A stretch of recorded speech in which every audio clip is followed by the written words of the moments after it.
Well, hello and a very warm welcome to you as we welcome our athletes in for this one. It's been some quality karate all day, and I'm sure you're arriving just in time as we make a little bow to you for making the time to come here.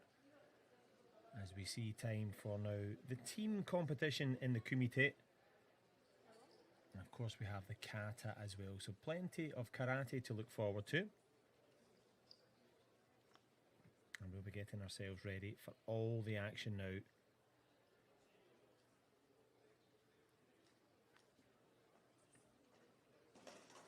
And of course you can follow on FISU TV to get all the results and all the information that your heart desires.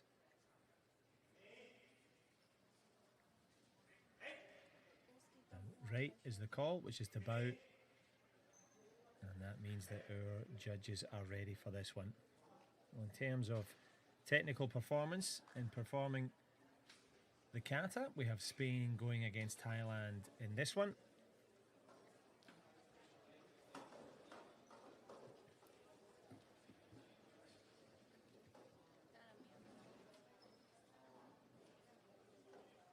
And at the University Games overall, 1,500 athletes from 50 different nations gathered. And it is now time for them, in terms of the karate kata, to get underway.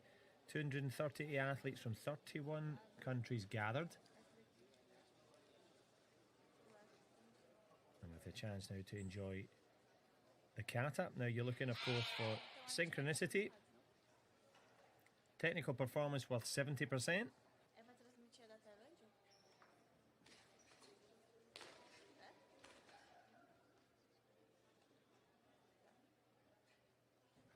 And the athletic performance worth 30. Of course, points are awarded in little increments in terms of accuracy, synchronization and balance. Good deep horse stance from all three with the ki to shout. And who's in with a shout early here?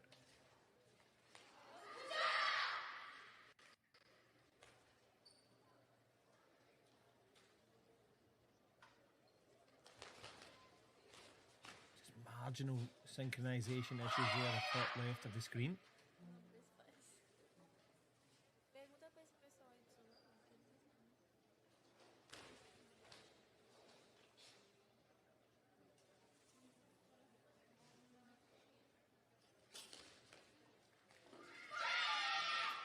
And a good landing as well.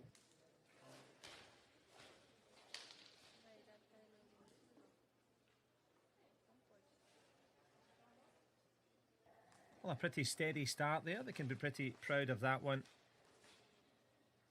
And we will let you know, of course, the judging and the scores as they come up. As the Kingdom of Saudi Arabia finished their performance here.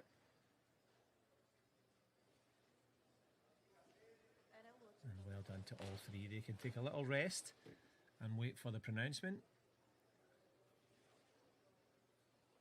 As Spain take their moment now. And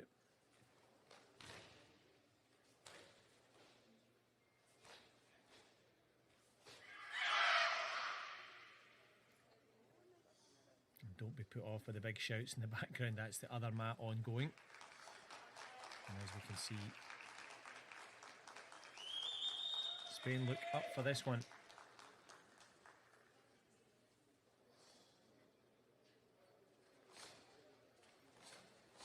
The conformance to the criteria, the stances, technique, even the breathing being measured, of course.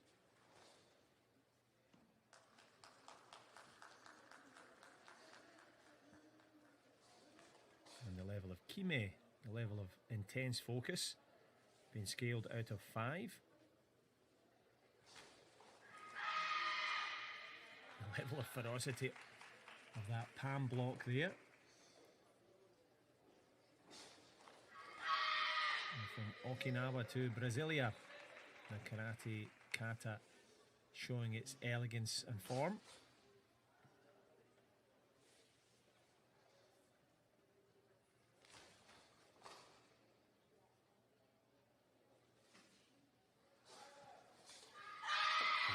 again, speed and balance as they slow it down.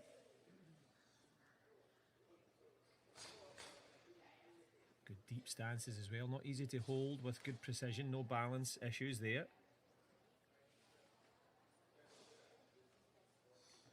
And the Rui Ha, the style, has certainly been very good from the Spanish corner. Not bad at all. The fearsome threesome laying down the quality now.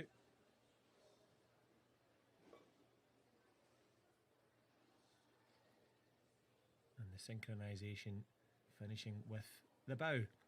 And we bow to both teams, but we'll of course bow to the technical knowledge of the judges. And the way it works is that you can see there the flags. The highest score and the lowest score is discarded, leaving the remaining score, yes. And I think that's a fair summation there.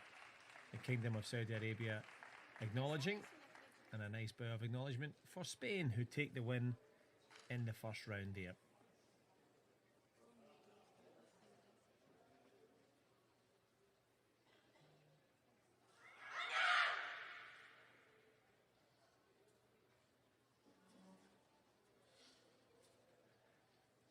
Well, as all six leave the tatami, Spain leave with the pride, the fact that they have added one to the board.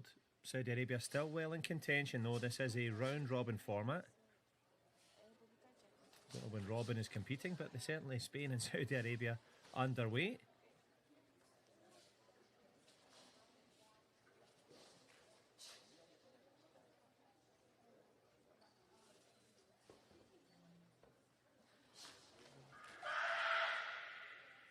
And the traditions of karate there for all to see. And if you're a karate practitioner, you know as well as I do, practicing the kata on your own is difficult enough, but getting that synchronization with your teammates when all will not be from the same club, maybe even not the same city. So credit to both teams there for laying down a high standard.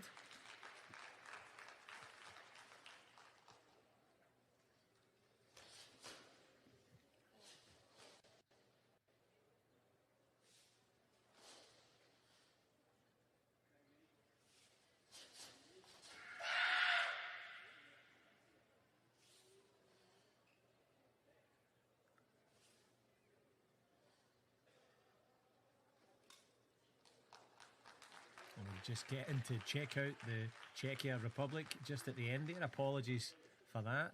They were so fast and so good we didn't even see them. So we didn't quite catch their performance. But they're catching their breath there. And can we glean that they're satisfied from it? Well, we'll look for the scores as they come up.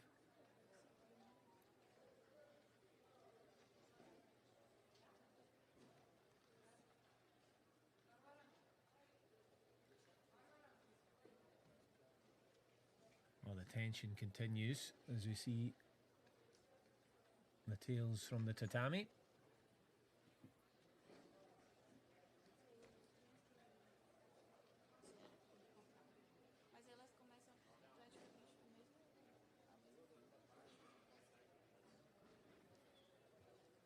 Well, as we look for the result now to be given, a little bit about Brasilia itself, the host for this wonderful occasion for the combat athletes. It's a nice chance for the students to enjoy their moment here in Brazil.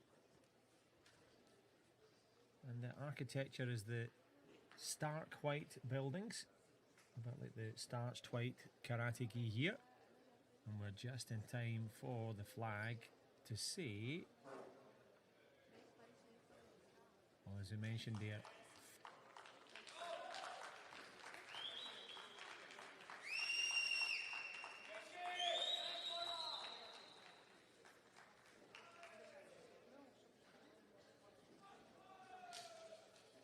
and high fives all round. Well done to Team Czech Republic when they're on points there. And we all know what points make and who can go for the big prize later on.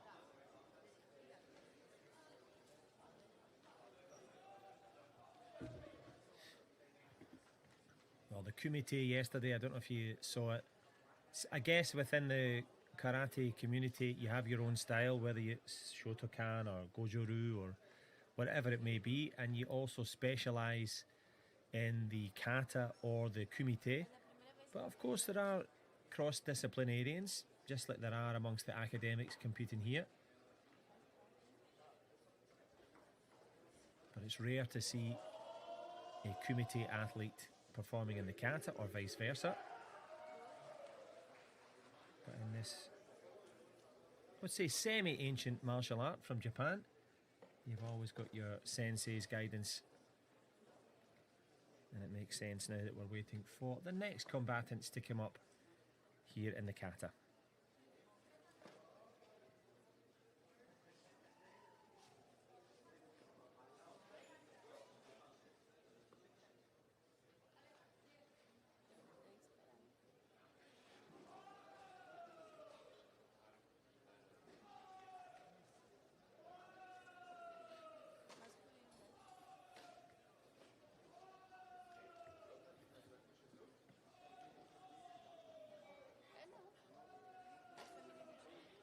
So if you are tuning in for the karate, for the kata, it's up and running. And we're just waiting for our next 6 karateka to make their way in. And when they do, we'll bring you all the action. Don't worry about it.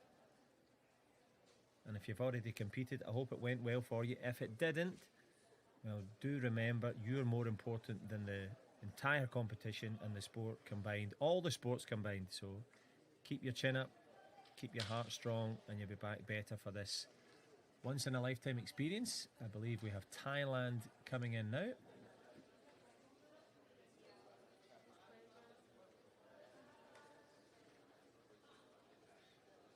I think Spain are back for more after their excellent opening salvo. So Team Thailand against Team Spain.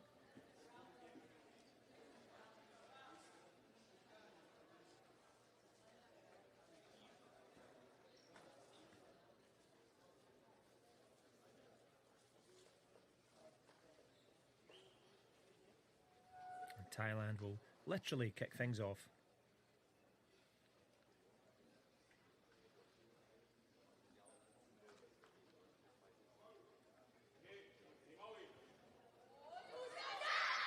So they shout there the name of the kata that they will be performing.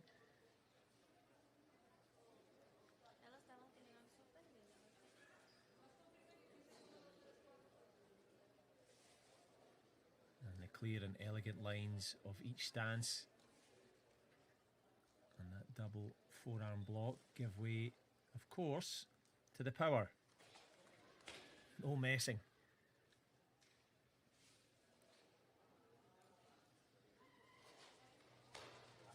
Good balance so far. The rhythm good from the trio.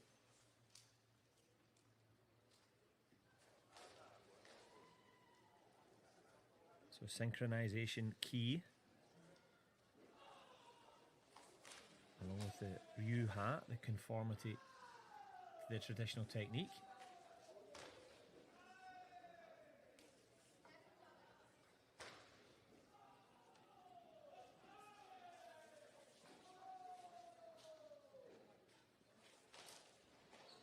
And they're working in good synchronization now. Team Thailand up for this one. That knife hand technique. Clean and clear.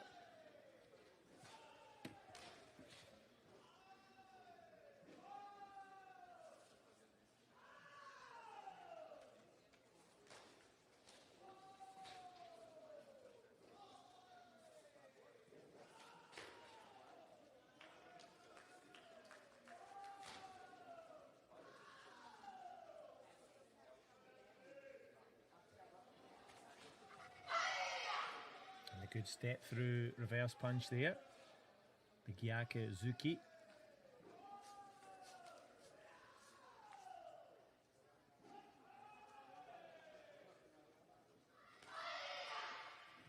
And that step through outside forearm block. Soto Uke. As they finish in style. And good synchronicity there. It was tough to be a judge on that one. Not tough to watch though. High quality kata on the judges now, as the trio from Thailand retreat to their corner.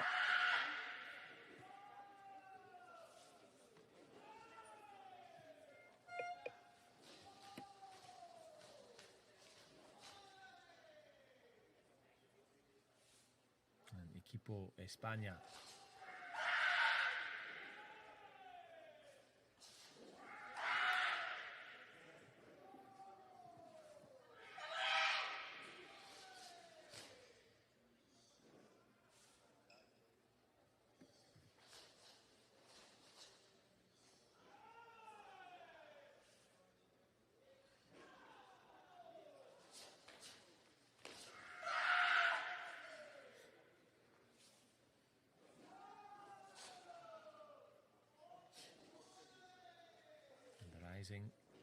Twin upset punches, followed by the inward palm blocks. You can probably hear quite a lot of cheering and shouting, a lot of other combat sports going on in the same complex, but it's the complex moves of the Spanish trio here.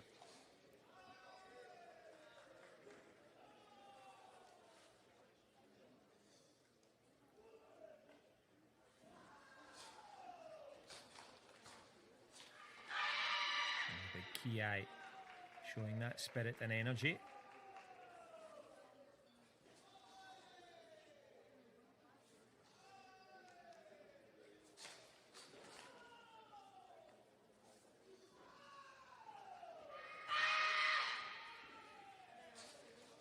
And every single move a study in concentration.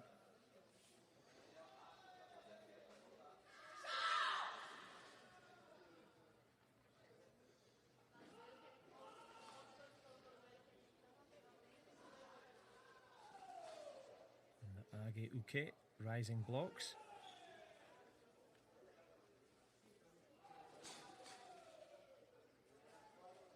Nice little front kick there.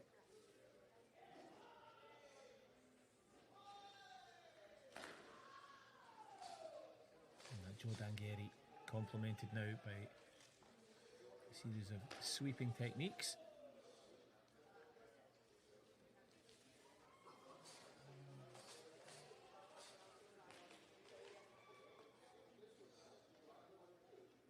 Very good synchronization so far. Good balance on that standing leg. Big kiai to finish.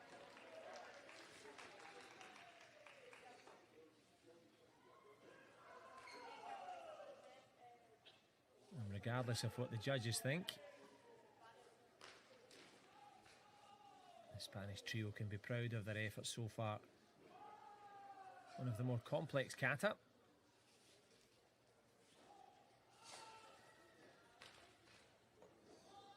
They come back to where they started.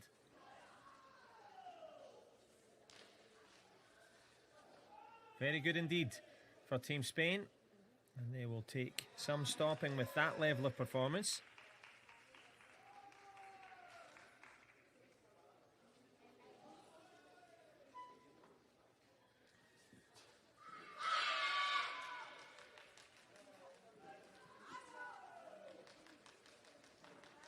Well, we've seen what the Spanish can produce.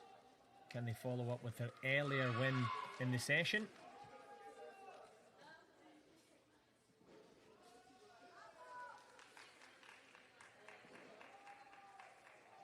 And it looks like they can. Just trying to look over the shoulder here. All four, in fact all five of the judges in favour of Spain there. A very strong 5-star performance from them. Back-to-back wins for Spain. A little bit of tidying up needed now for both Thailand and Saudi Arabia.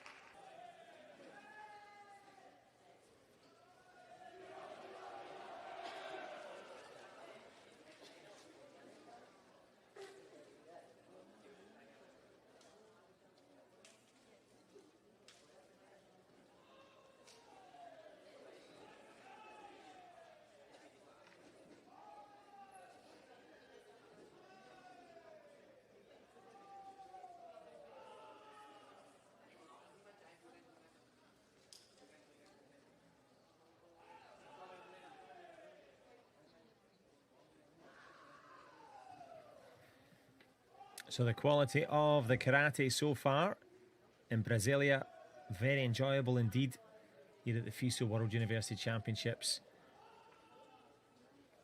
And we will continue, of course, in these group stages as we build towards the business end, the medal possibilities for the athletes here.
So if you're tuning in waiting for the kata of the karateka, here they come, right on cue and right on time.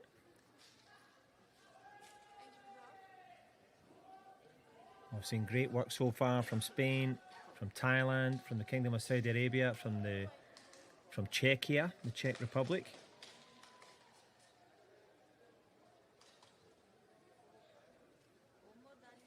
But we now get to check out the best efforts of these two teams. And the flags are ready. And I'm sure the athletes are too. As back comes Spain.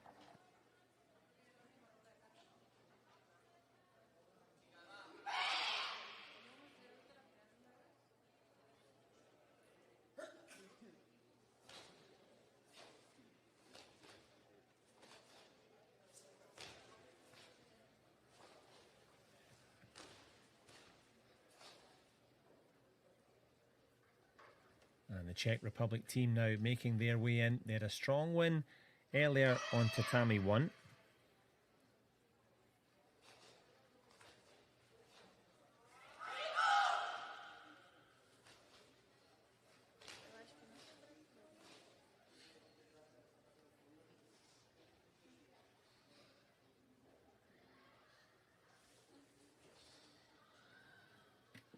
And now time for their second performance on this second tatami. They mean it. Look at the speed and the intensity matched with the balance.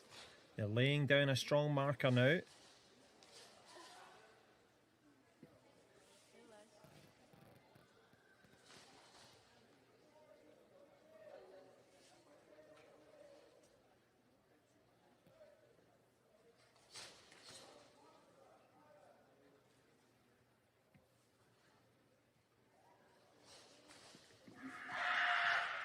Dambarai low blocking.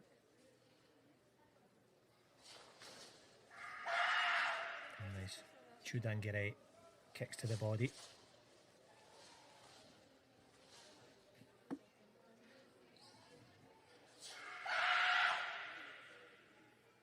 Knife hand blocks, followed by the side kick to the body there. Yokogeri Kyagi. That snapping kick.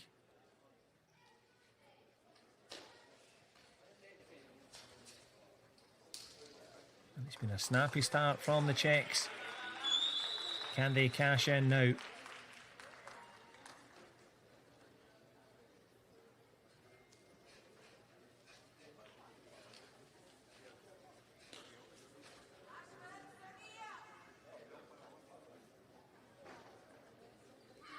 They wait anxiously for the pronouncement of the conclusion of their kata.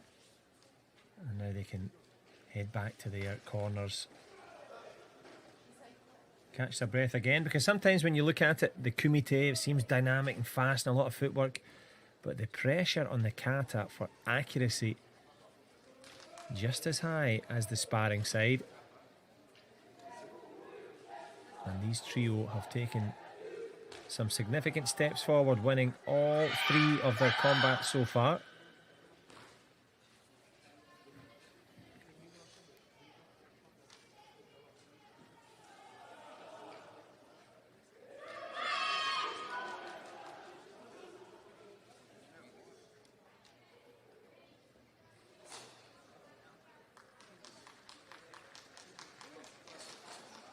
Wow, the speed, the accuracy, the synchronization.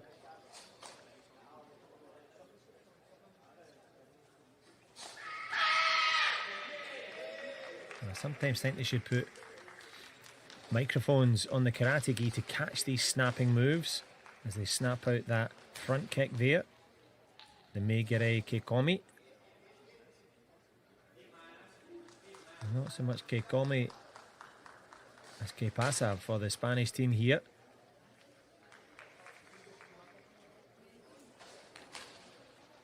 They're looking good.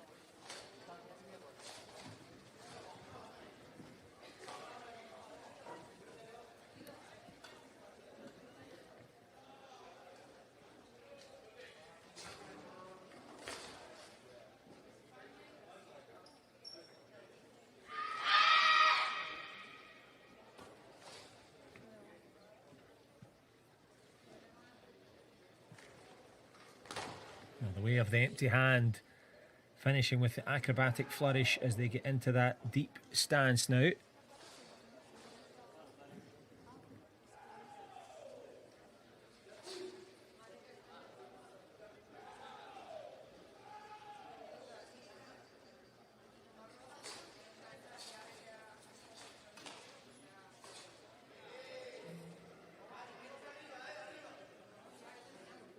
Embuse in the line of the kata. Precision, laser-like so far.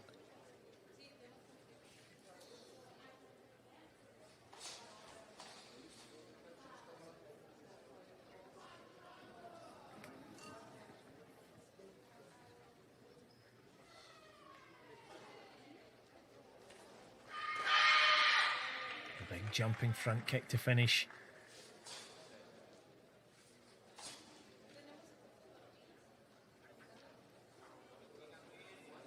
From Hajime to Yame, from start to stop, regardless of the judges' perceptions, they have been excellent value. Very good entertainment from them as the judges tot up their scores. As we mentioned, based on the balance, based on the conformity of movement, the quality of the composition of the technique, and then the athletic components as well. Now, Spain have won every single contest so far. Look for the blue dots. 1, 2, 3. Well, that's going to be enough for them. Yeah, imperious stuff from the Spanish team. The Czech Republic, good performers. But Team Spain, absolutely perfect so far for them. A super win. The Spanish success continues here on the tatami.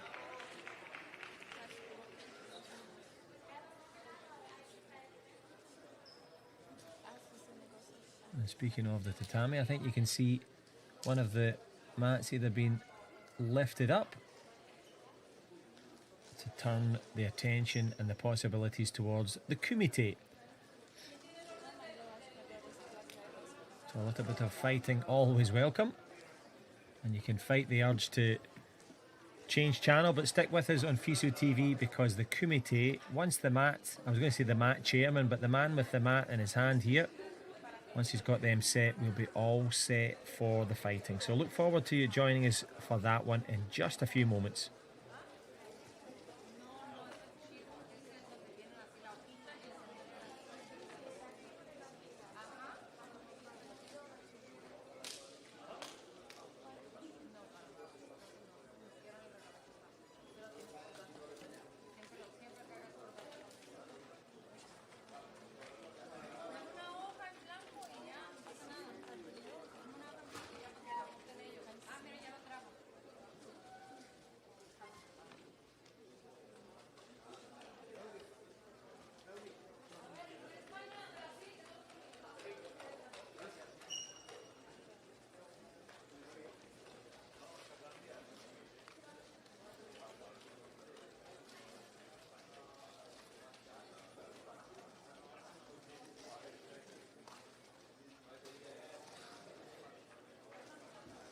So stick with us, the Karate Kumite on its way.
So here they come, ready for the team kumite and ready for the chance to show their finest here in Brasilia.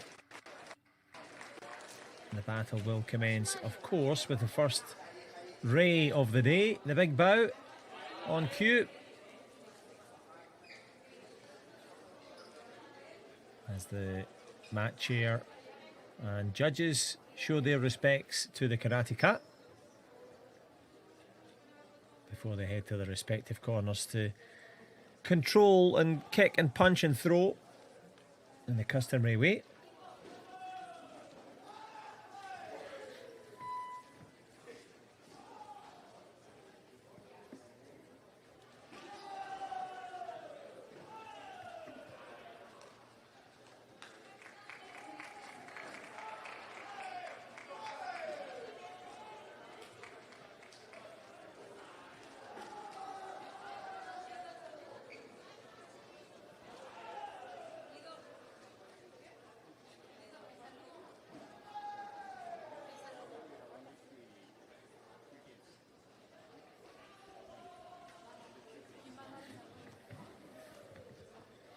And if they weren't nervous enough, and if they didn't have enough tension, then there's just that little bit of G'd up feeling now.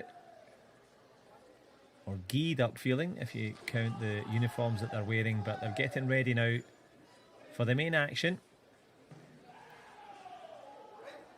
And the unified bow is complete. Now, can we complete the top class kumite? Into the last 8 we go.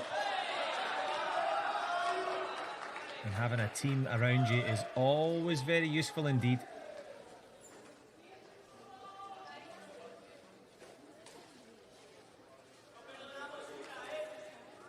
As they all head off to their own tatamis. Always good to stay with your team there. I think one of the South African athletes making a break for the door there.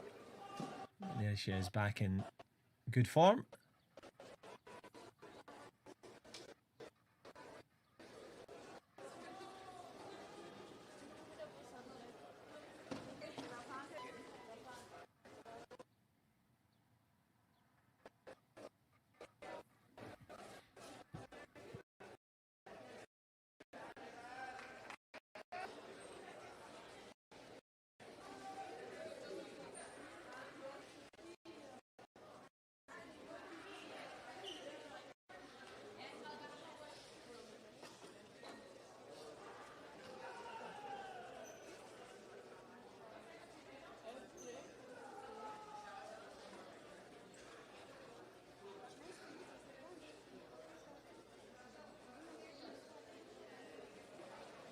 And the etiquette and the pleasantries complete now.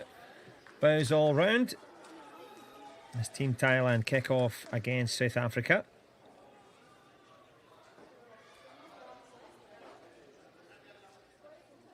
You can keep an eye out for the flags flying from the judges in the corner.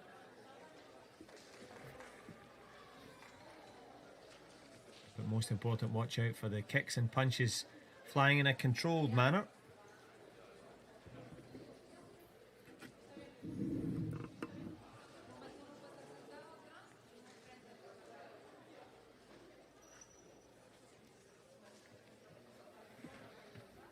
And if you're brand new to karate, well, you're in for a treat here. The athletes can punch to the body and to the head. That's the Jodan and the Chudan. Jodan being the upper level. And they can also do the same with the kicks. And if they continue in one movement and sweep their opponent and punch them when they're on the ground, again with control, they'll get extra ippon points.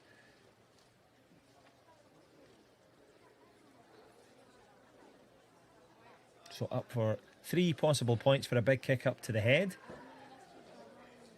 And the same for a sweep and punch. Kicks to the body. Controlled, of course, will give you the 2. But it's down to these two now to kick it off for their team. Sirakamone for Thailand. Against Isabel Lilly from South Africa, the taller of the two. Isabel standing stock steady in the centre, the staccato rhythm of Sir Camonote. This Team Spain gives a treat here in the arena, cheering on their fans. Cheering on their fans, cheering on their athletes, I should say.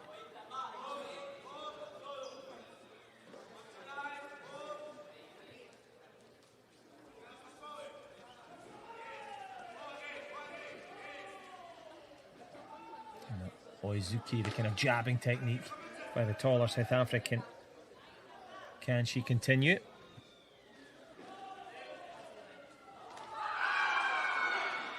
And that one looked pretty strong there. Good cheers from the African team. South Africa got their first score on the board, it looks like, at the Yuko first point. As the cumulative total builds, and so does the atmosphere. Here we go.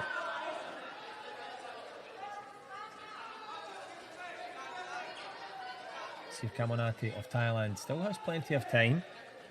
Just about a minute and 50 seconds remaining for this opening salvo for their team. Nice fake there from Isabel Lilly. Decent punch attempt there. The team certainly liked it. And I think the judges liked it too. It's going to be another Yuko, I think. Yep, another point there for South Africa. Good start for them.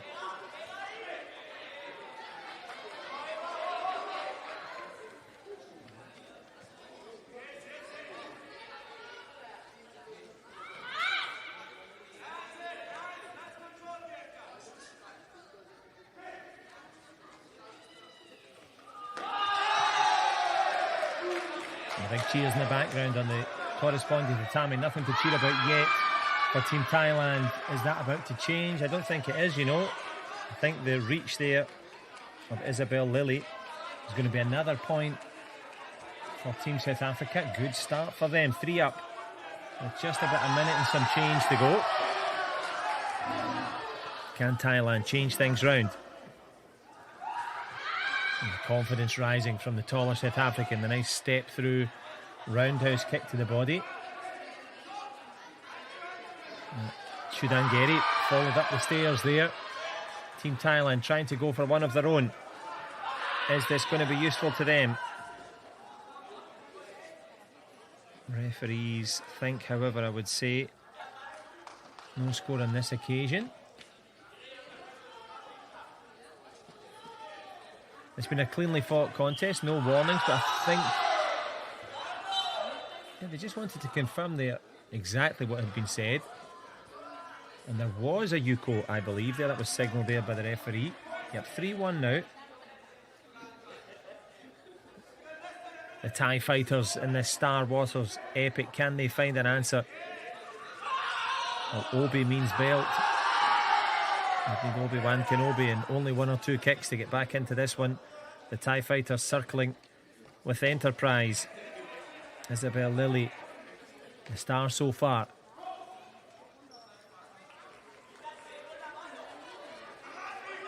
Good defensive footwork from the South African. Doesn't want to get too passive. Stays within that 8x8 tatami. Last 10 seconds now. Team Thailand trying to come forward. Really nice footwork, and that is going to be enough for Isabel Lilly to put a big win down. The attempted Chudangeri falls short there for Team Thailand. As the kicks and punches tick down, it is the South African finishing with a flourish there. Well done. First one on the board for them.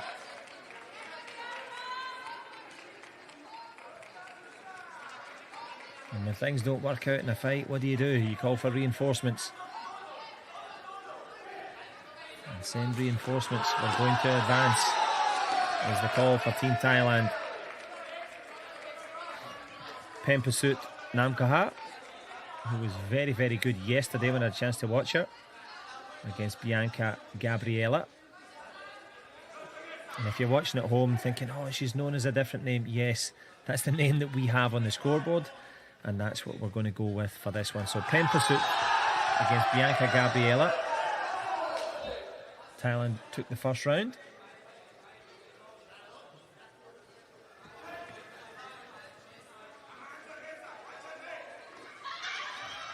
Nice reverse punch there on the way through. It's going to be a Yuko score this time for Thailand, and Pen Pursuit is in hot pursuit of Bianca Gabriela. 1 point for her.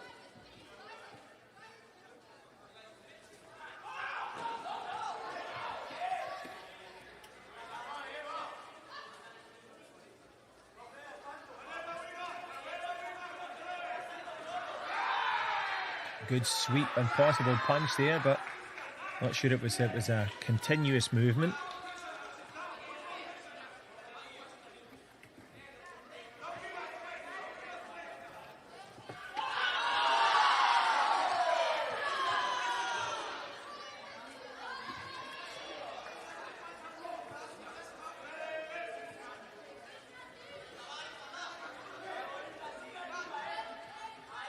Bianca Gabriela with that right foot in front, trying to flip that hand out to try and cause some confusion.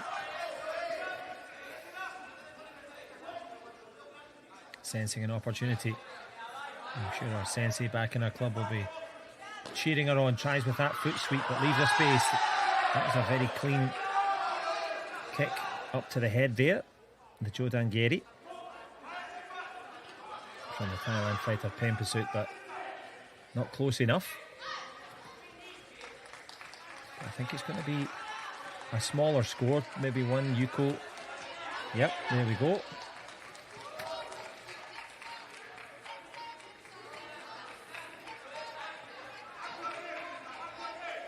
Good step through there. A reverse punch possibility. Gyakuzuki.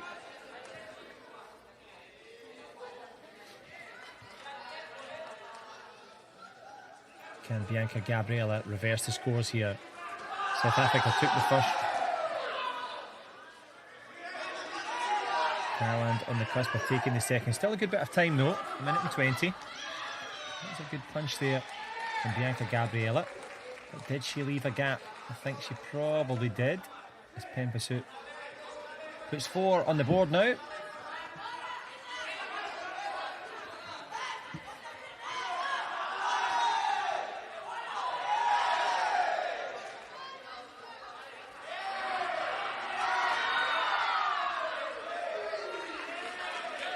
South African just couldn't quite get going there, but was grabbed, I think. Or was it an excessive punch, in fact, from Pen Pursuit?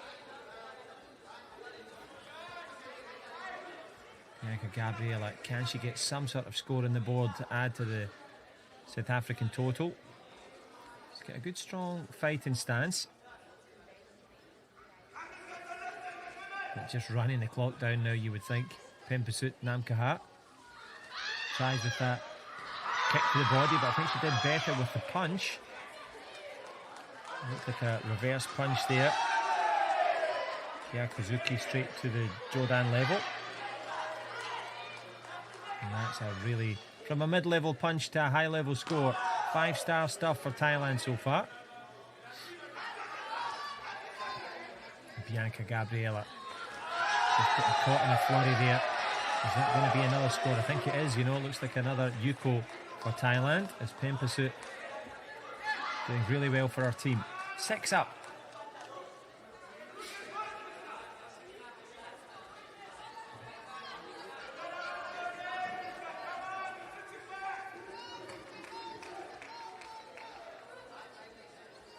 Attempted step through sweep there from Bianca Gabriela.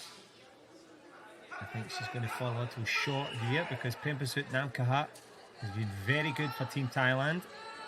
And she's going to run the clock down without any difficulty here. Nice attempts at kicks from both, including that push up to the face. But I think the referee will be happy to go for the 2-pointer there for Thailand. It looked like a good body score. It was the Waza. Nay Waza, nay bother. 8 points up now.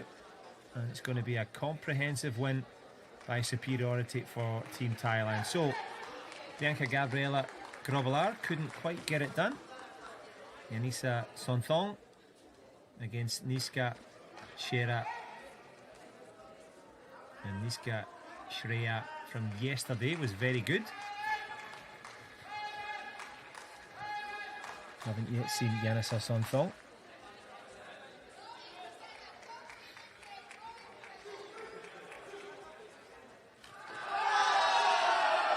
And Shreya's style is aggressive, good strong form, keeps that lead hand out to control the distance. Good triple punch combination attempted there from the South African. Was it picked off though? I think it might have been a counter reverse punch from Yanisa Sonthong. Yep, and Sonthong is on song as she gets the first point.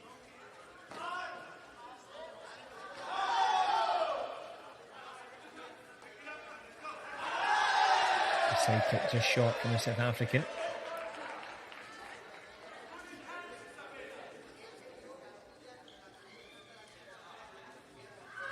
The step through punch. Was the reverse counter there? I think there was again there for Thailand, countering on the way in. Nishka working hard, the South African, but just leaning back well there was Yanisa Sonthong. Yeah, I think this is worth a review from the coach here, because I thought there might have been a case for a point there for South Africa, but the judges say no, and on we go.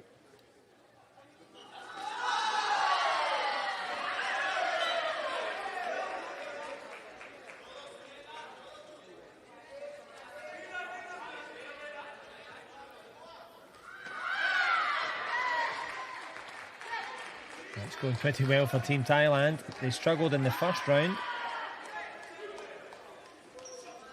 won the second. Are they on the cusp of winning this one as well in these quarter-final matchups?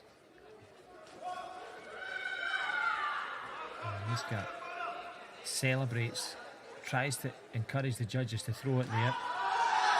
Good punch though. The kick missed, but I think the punch left a space there, and I think Thailand are going to get another score. Yeah, they are. Yanisa Sonthong.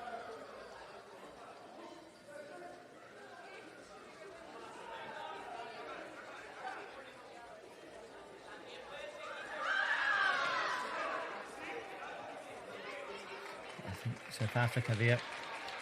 Niska has got their first score in this one. And that'll help her confidence. He's got all the technique and the time, and it's just controlling the distance against that moving target. Sonthong always up on her toes. Nice little counter to the body there, I think, for Team Thailand.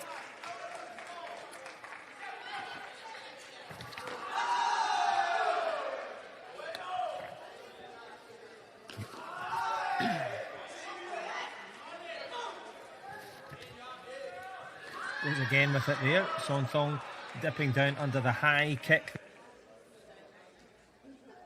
I think that's going to be another score to make it 6-1. Yep, the Yuko point.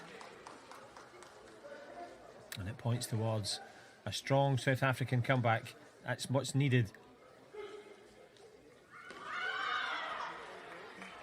The confidence flowing now. Niska Shreya saying, well, I can't quite get my distance here, or my points don't seem to be being credited here. I've been in many fights where you feel like that. Totally understandable. The South African trying to step forward. Good footwork from Sonthong.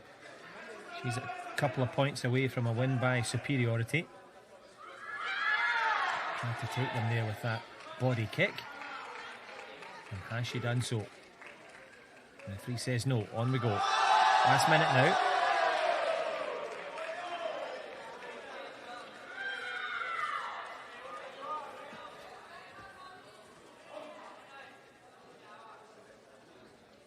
Good punch there. That looked like it.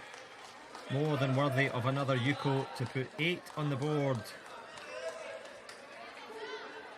And Yanisa Sonthong one away from a win by superiority. And Nishka Shreya, can she find something? She's had one score, she's been worth more. Maybe that punch. I think it's going to go Thailand's way. The punch to the face missed, but Yanisa Sonthong did not. And that's going to be enough for a win by superiority. Well done. South Africa took the first win Thailand following up though with that strong comeback there. 2-1 the overall score for the winners from Team Thailand.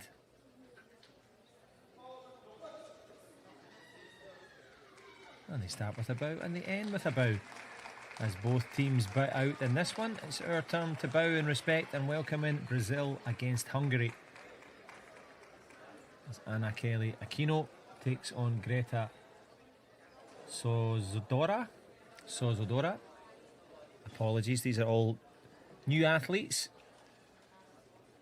So Bianca Greta Sozodora will be hungry for success, I'm sure. And the host nation come with a host of expectations to go with it.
So just the inspection here and just checking the accreditations, who is who.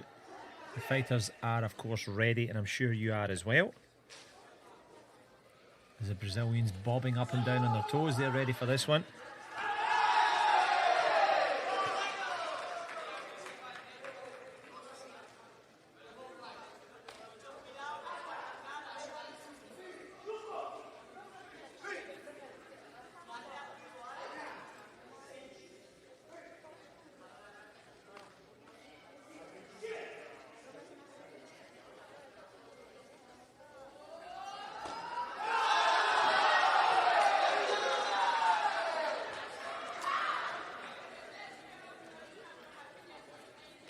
So here we go, the action ready in this one, as are we.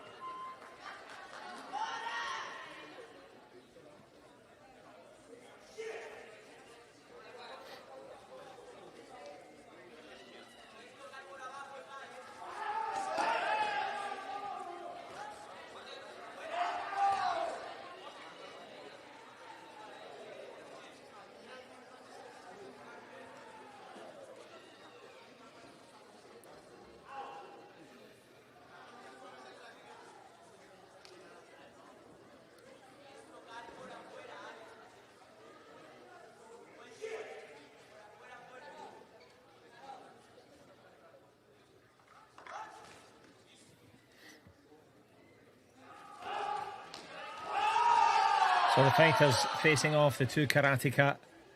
When I say fighters, of course, I mean in a controlled way, ready to get ready in the combat. And I think just the judges are making sure that the correct athletes, Annie Kelly Aquino and Bianca Greta Sozodora, are ready for this one. They should be called out first.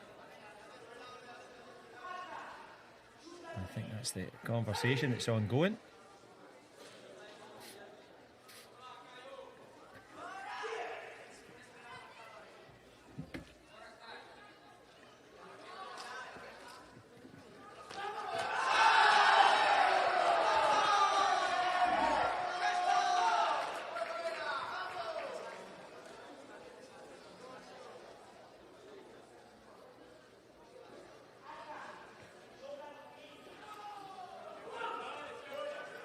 There's a good shot of coach and the top Brazilian trio. Will they be the top nation in the Kumite at the end? They'll be hoping so.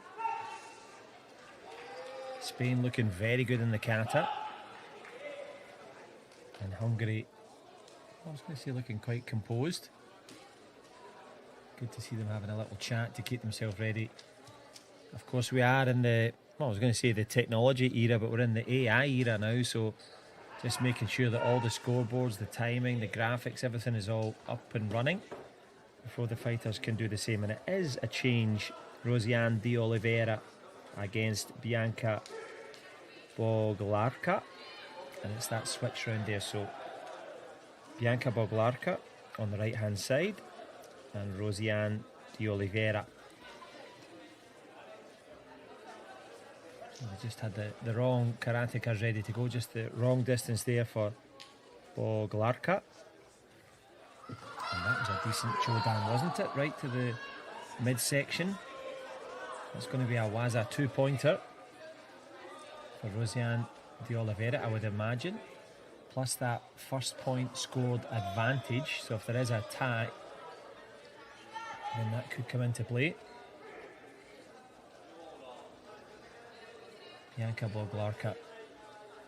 Can the Hungarian get her distance right? She just circled in front of that roundhouse to the body.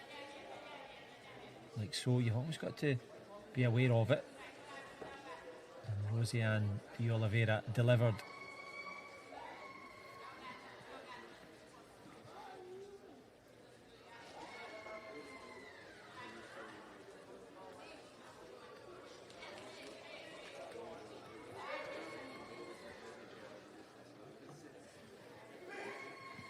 Maybe a bit too passive here. You've got to be patient, but if you go to passivity, you get the little hand rollover from the referee, and it goes against Bianca Boglarka.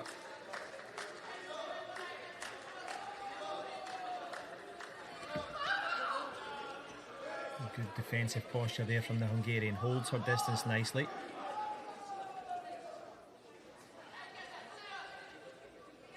Can she get something going on the attack? The sharper so far has been Rosiane. The Brazilian in blue just holding the centre. The red boot on the red tatami. The blue boots holding the corner ground. You don't want to take another warning if you're Boglarka. Hungarian just looking to her coach, trying to change up the game plan, because I think that's going to be another punch point for Rosiane de Oliveira. The Yuko makes it 3.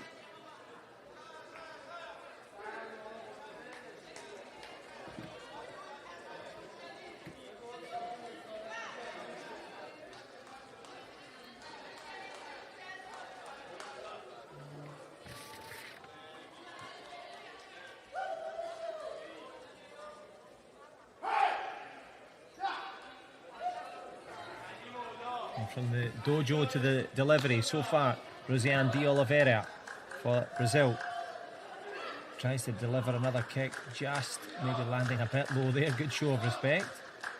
Is that the mouthpiece has come out there for Bianca Boglarka?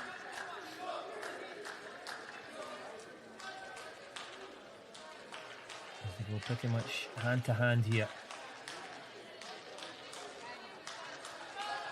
That control of distance essential, and the better footwork from de Oliveira as she circles again.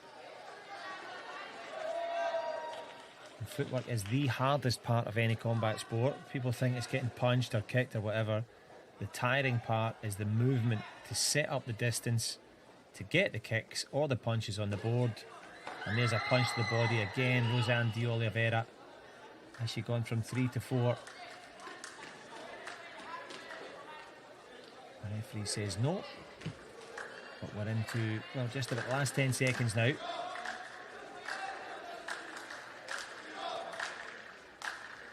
Well, she held up her leg and she's held up her end of the bargain, has de Oliveira. Closes down the clock, and it's a good effort from Bianca Boglarka, but in the end Rosiane de Oliveira takes another Yuko. And you can count the Yuko to her score, 4-0. And the first win on the board there. Well done, Brazil. The host nation enjoying a strong start.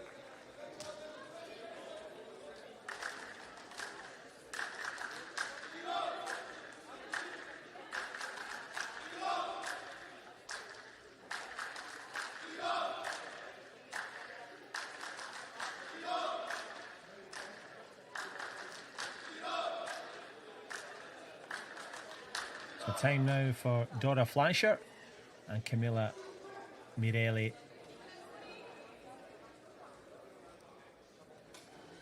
It's a good attempt there from Fleischer to flash that punch up towards, well, the Jodan level upstairs. But it's the downstairs punch there. Did Camilla Mirelli leave a space? Well, it looked, a couple of flags went up as Dora fixes her feet and fixes her glances on Camilla.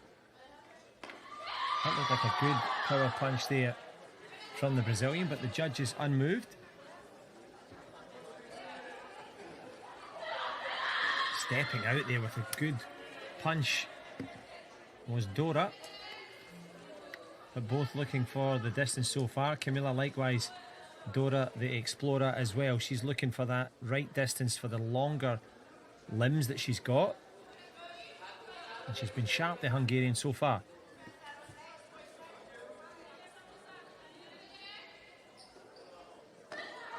Wonderful hook kick there. Camilla Mirelli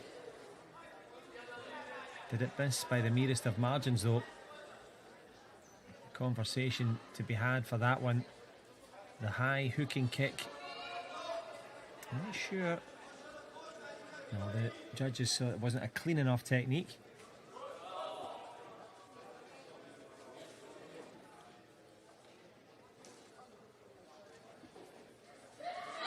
That was a better punch there this time. Surely, yep, the judges, I think, in agreement. And they're going to give that first Yuko, I think. As the obi comes loose, that's the belt. But letting loose with a punch there, I thought, in the middle of that quality combat.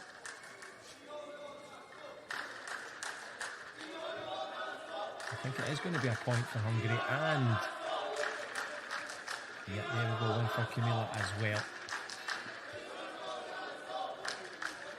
One apiece, but no peace to be had in the centre of the tatami. Camilla Mirelli up on her toes. That stop-start rhythm, trying to confuse Dora Fleischer, who's more in and out. And does she land in with that front jabbing punch? I think she did, you know. Do the judges agree? Yes, there was that step-through punch, Gyakuzuki. Or more of a Oizuki. That was a kind of jabbing shot. Probably not really a full sweep there, more of a slip from Camilla. Might end up in a little warning for punching the fallen opponent. It's instinct though, isn't it? You see your chance, you take a punch at it. But all safe and all good to continue.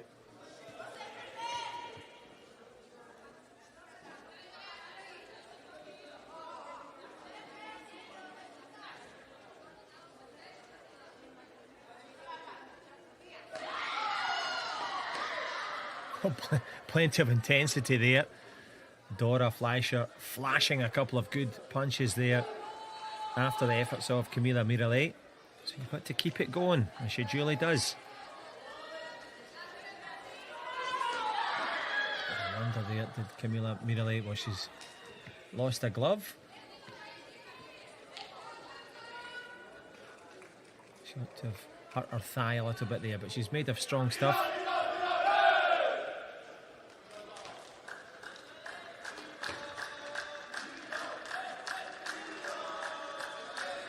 Gloves are fixed, both are ready.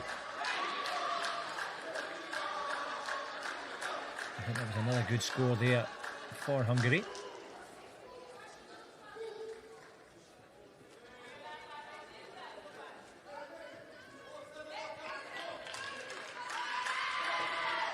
Good flashy shot from Fleischer, that front leg roundhouse with Jodan Geri to the upper level, not far away. The side kick a little bit short from Camilla Mirelli. The reason for that, she's short of time. Well, had the referee already said stop there? If he hadn't, it would have been a really good sweeping punch, but I think there's going to be a warning.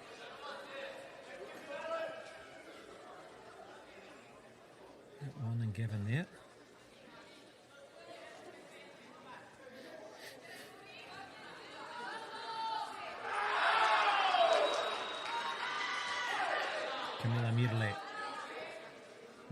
has to come forward.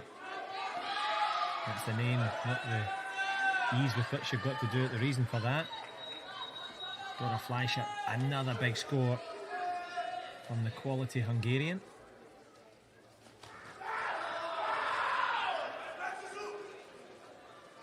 I think the referee just checking if everything's either okay or just calm down.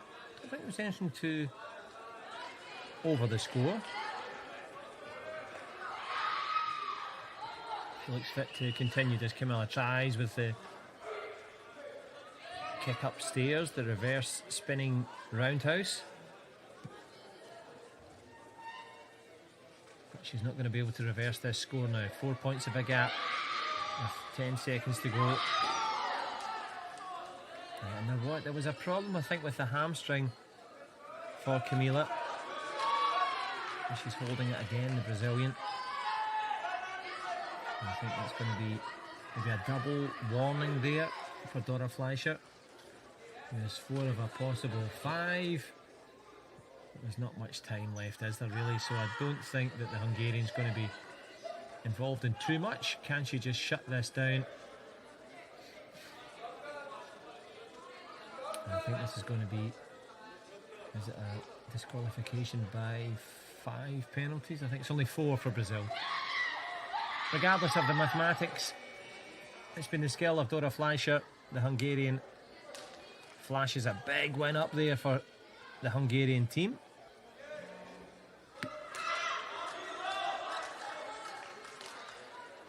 And the final act of this Brazil against Hungary is the second teammate comes out.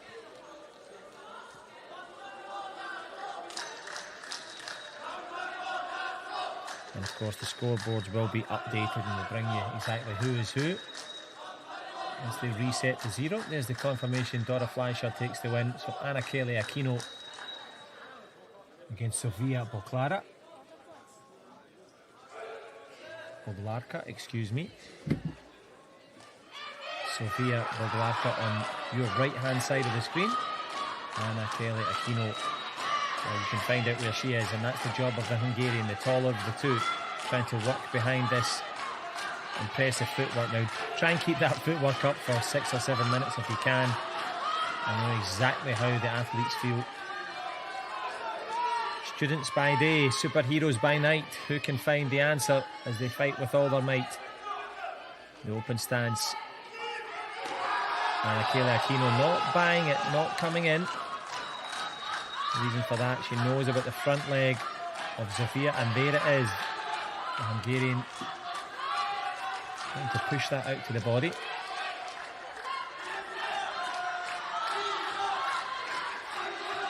And obviously the athletes are different height, different limb length. That doesn't change. What changes is the distance between them, hence the footwork. And hence the first minute or so is always a bit shaky in terms of distance. That didn't look too shaky though from Sofia Boglarka. Did she overreach with the punch? Maybe Aquino found the counter. Yes, she did actually. So the Jodan attempt from Hungary.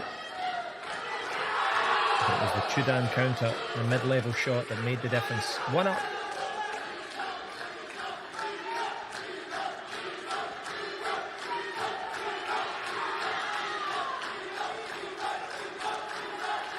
Iranian fans in the stands giving us a treat here. They're cheering their team on. Who are you cheering for in this one? Good start from Hungary. Good power punch response there from the Brazilian, who's changing her level, coming a bit lower with these counter punches. Good tactic against a taller opponent.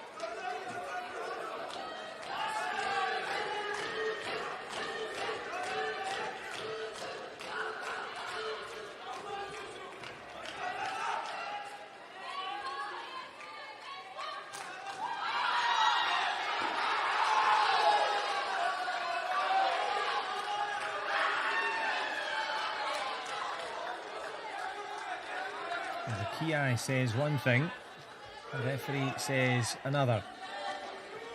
Trying to convince the judges with the big noises. Anna Kelly Aquino has been adept at shifting back, but has gone too far this time. Will take a warning.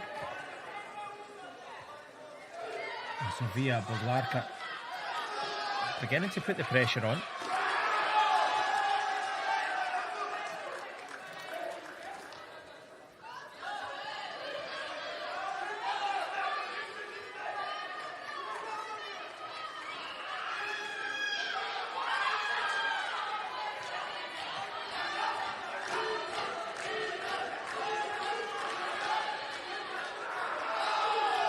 Good work from Annie Kelly Aquino.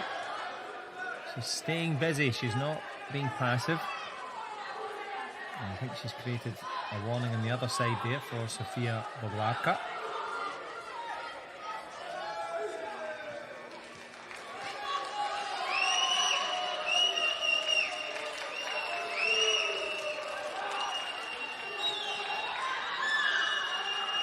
Good control of the tatami there for Anna Kelly Aquino, just shifting around, avoids the back kick, step backs with a really good counter punch there. That was excellent. You've got to give credit Sofia Boglarka trying to go for the high scoring 2-point technique, but in the end the counter punch, as it has been the case so far, the Brazilian makes it 3-0.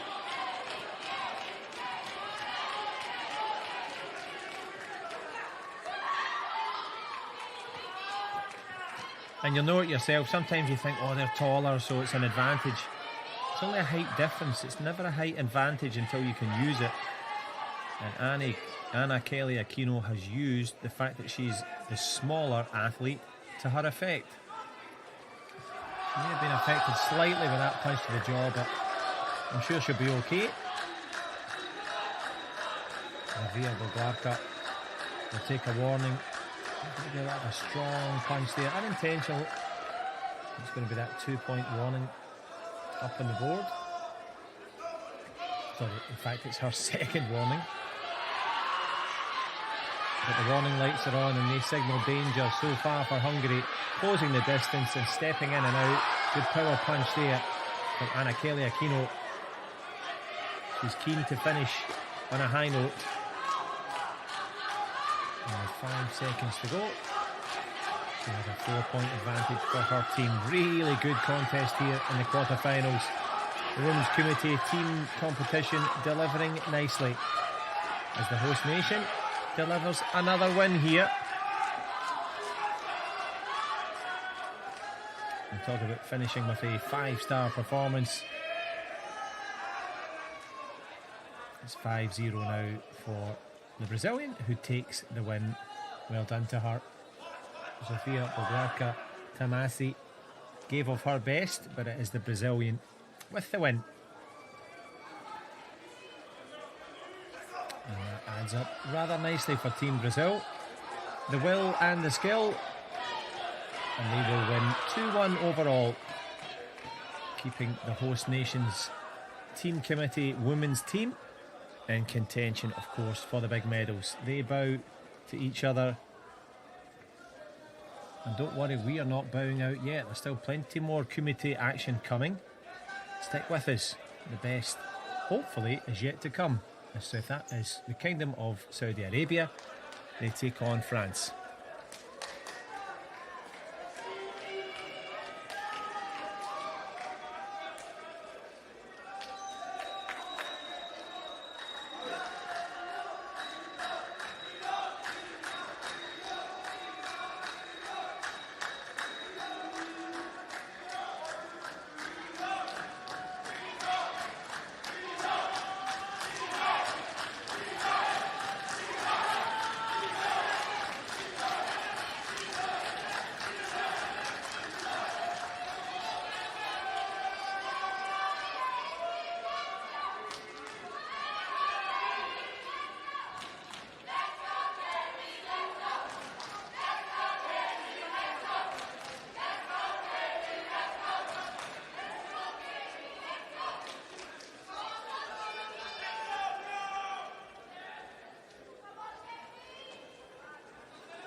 So here come the teams now. In the 6 of 8 quarterfinals, War Sadiq of the Kingdom of Saudi Arabia will kick things off against Eva Hasbrook. She's the nearest to you on this right hand side of the screen.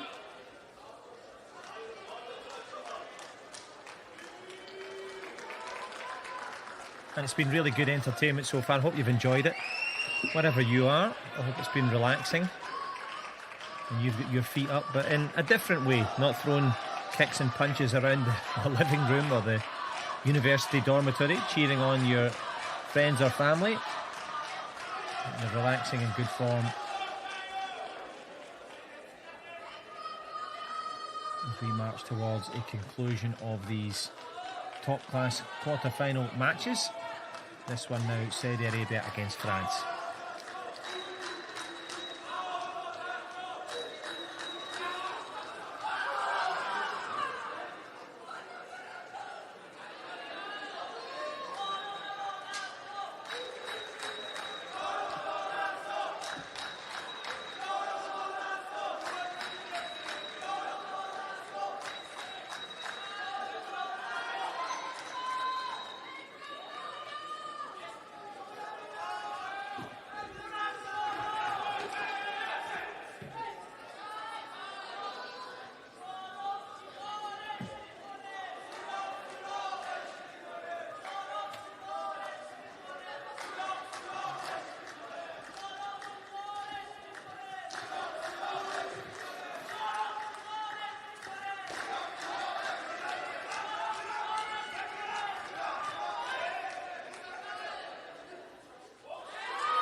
I don't know if there's a award for the best singing from the athletes and fans in the stands, so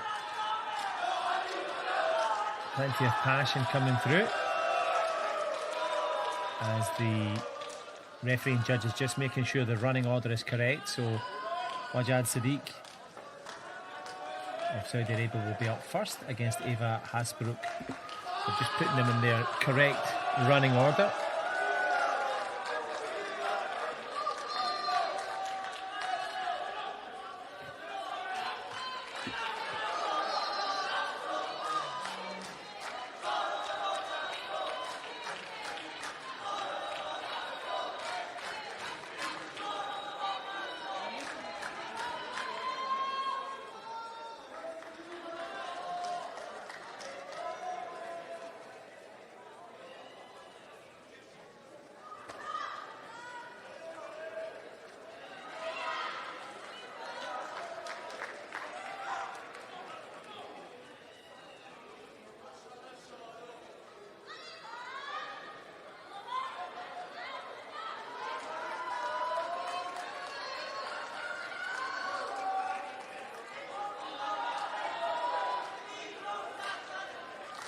So here we go.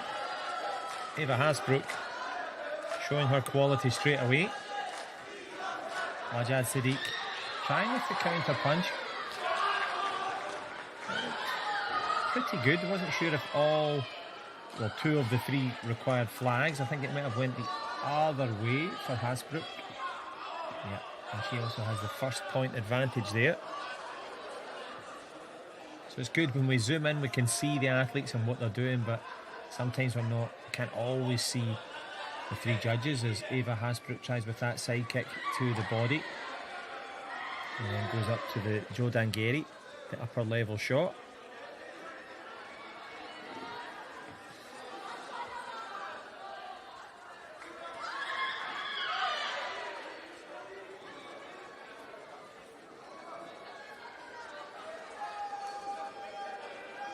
Hasbrook using that front arm to gauge the distance, but also to cause trouble, but goes with a nice, I think, reverse punch there, did the French Karate Cat.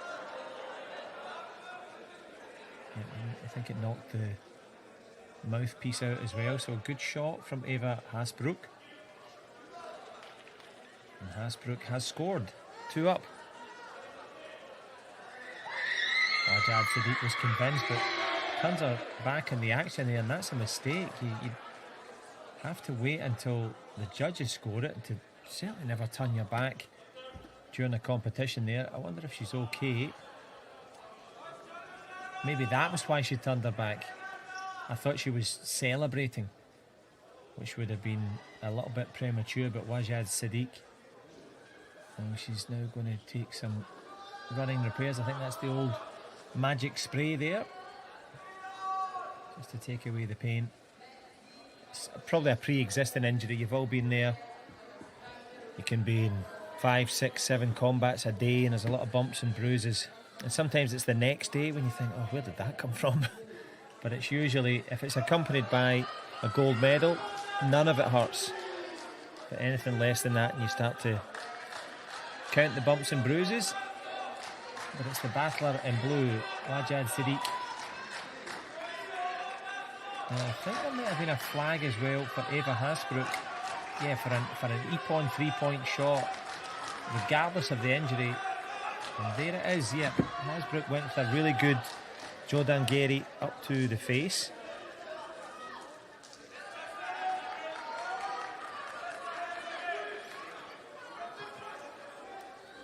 And so far it's formidable for France with 5.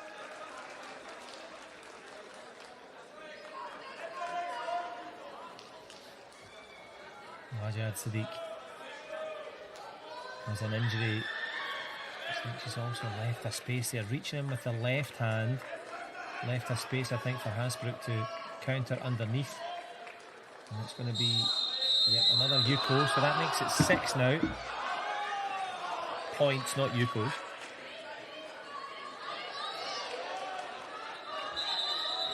Three Yukos and 1 Epon. That 3-point head kicking shot is going to be added to with that step through punch there. Oizuki jabbing style step through shot. And Eva Hasbrook 1 point away from taking this on superiority. Sadiq, to her credit, has to dig deep.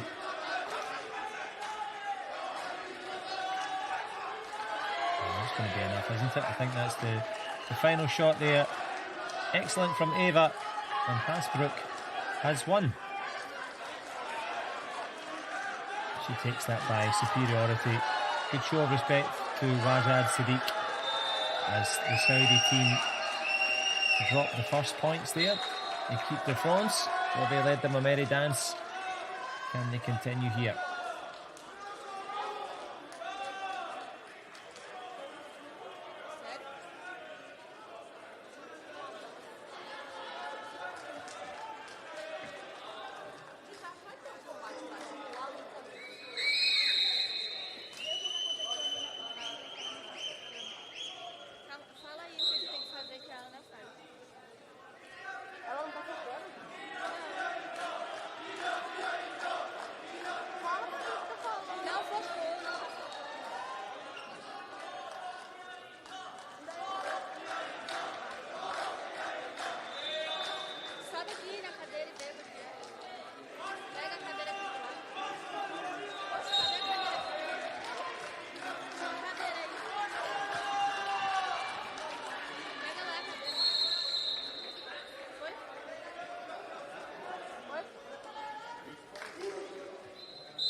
Just waiting for the start of the second matchup here between Wajad Sadiq on the left hand side of your screen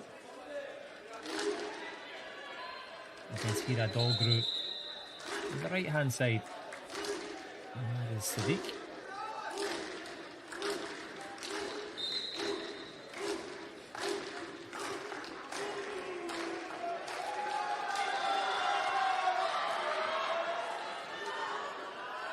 Hira Hira Dogru. Can Hira be the heroine as she tries a very nice kick? Certainly the punch took effect. I think the punch scored, but the kick, the roundhouse, or hooking kick I should say, to the head wasn't far away either.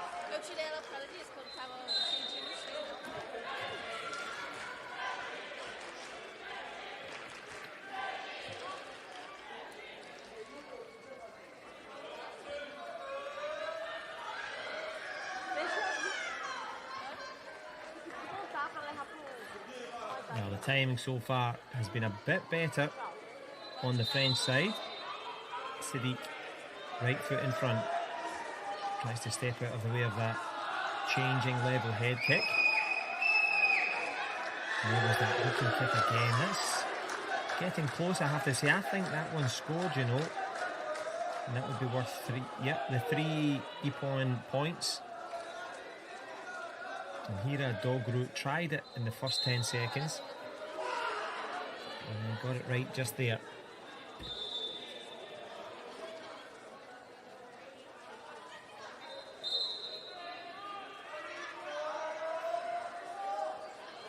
Awad Siddiq warding off the efforts of Dogru.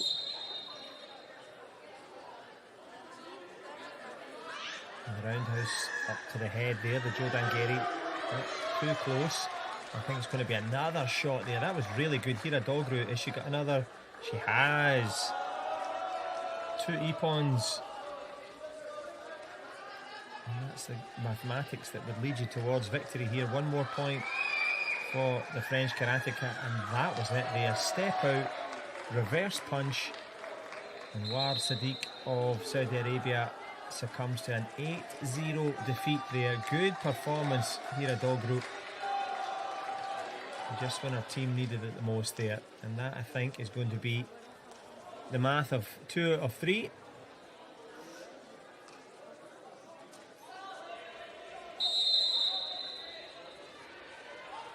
And of course, Aline Alpijar and Jenna Touvray, no need for them to fight it out as the French team take the win here.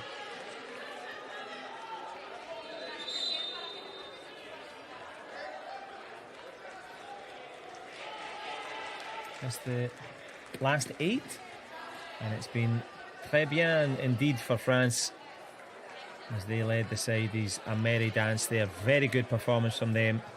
2 wins by superiority puts France into the reckoning and close to the next round.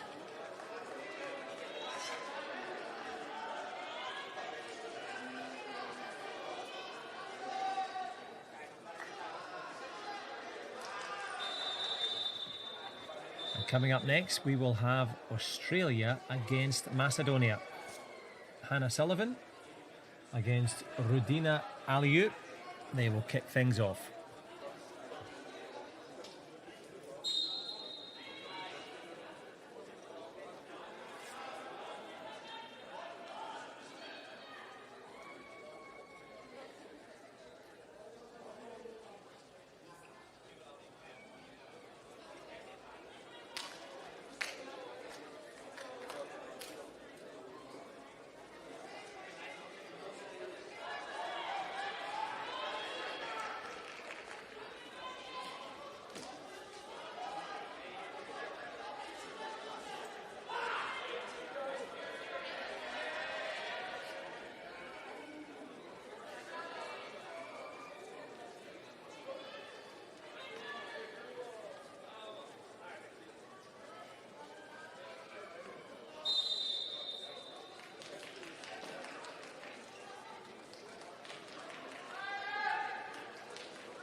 So North Macedonia are here, and I believe that they've had a walkover victory. Tough there for Australia. Not too sure the reason But they're maybe not even here in terms of the competition. But North Macedonia, well, let's say a perfect performance there. They take that win. And all smiles for them. Doesn't get any easier than that. At least they got to get themselves ready and go on to the tatami. So North Macedonia, the winners there in that one.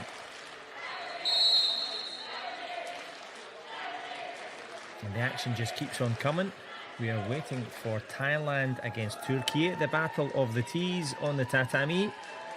And it's Sirkamon Kamonet against Sudenur Aksoy. And they will start things off.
So here we go, as Thailand and Turkey get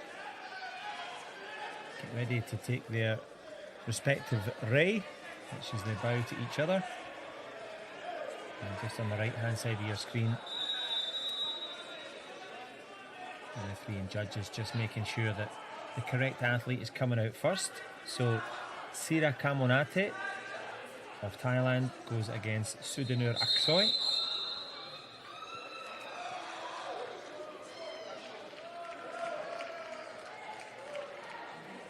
And this is the 8th quarter-final matchup.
Well, the Turkish fans in the stands giving their team plenty of cajoling support. Team Thailand keeping it calm as their trio face up against the might of the Turks.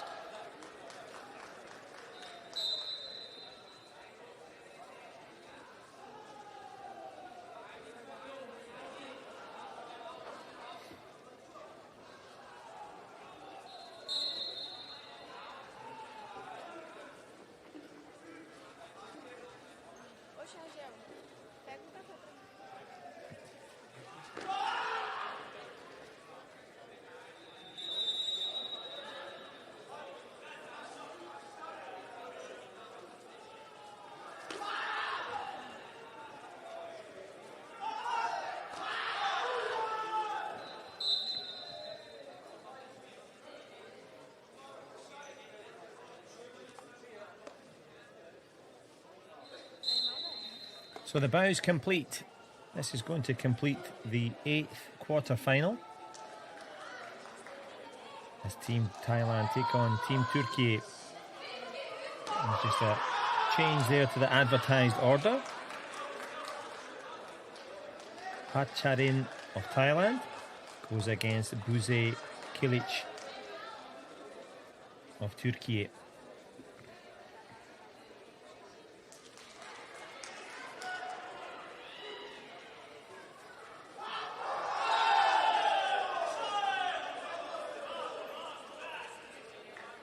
So here we go, the action underway.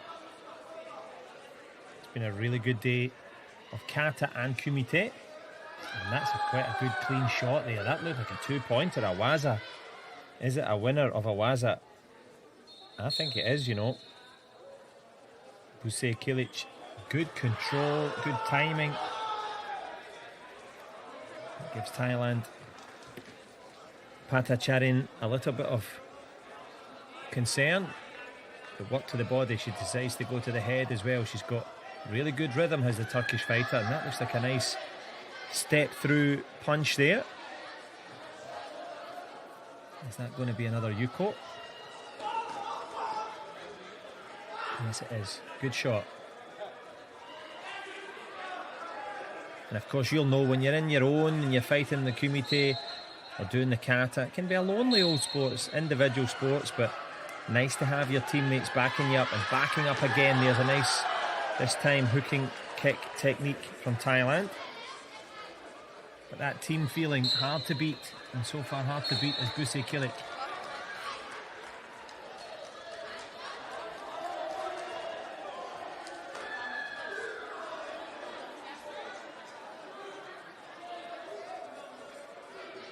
Good use of that front hand there from the Turk in red, just warding off her opponent. That looks a bit faster now. Better from Pacharin. I think, is there a space that she left there? Going for the big head kick was the Thai fighter, leaving the space underneath. As Buse Kilic kills it nicely with the 4-point lead.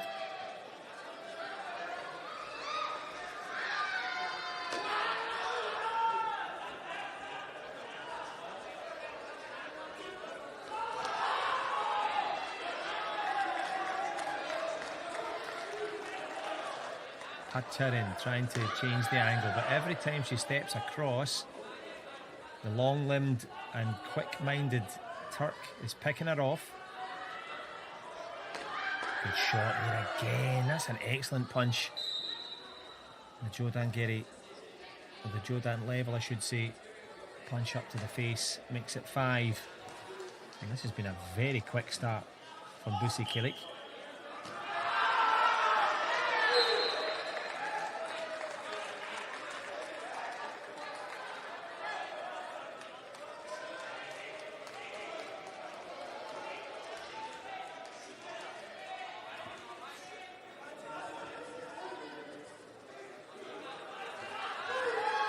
Minute and some change. Is that an Ippon shot to win by superiority?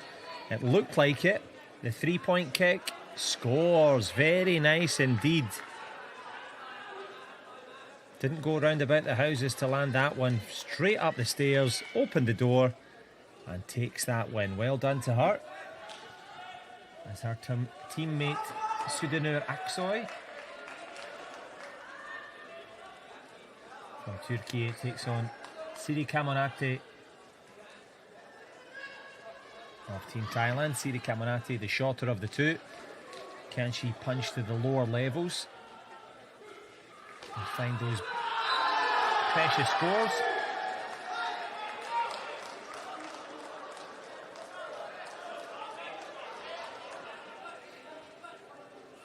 Sorry, just eyeballing Siri Kamonate. That was a good attempt at the head kick. Her teammates liked it, but the judges didn't. Not enough control. Siri Kamonate looking very serious here. Is she in serious trouble? That was an electric quick reverse punch there. Right to the jaw, and a good score for Sudanur Aksoy. And Siri Kamonate is going to have to summon up some strength here.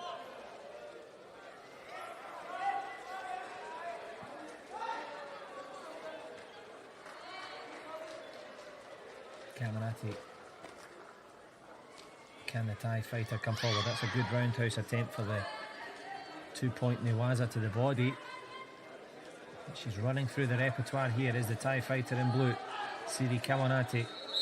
And she might have to ask Siri if she's looking for some individual help here. Come forward with a flurry of punches. Good sweep attempt there. And the second of the two from Aksoy. Well, it probably won't score, but catching Siri Kamonate off balance. But this one's still in the balance. Is the warning giving to Thailand.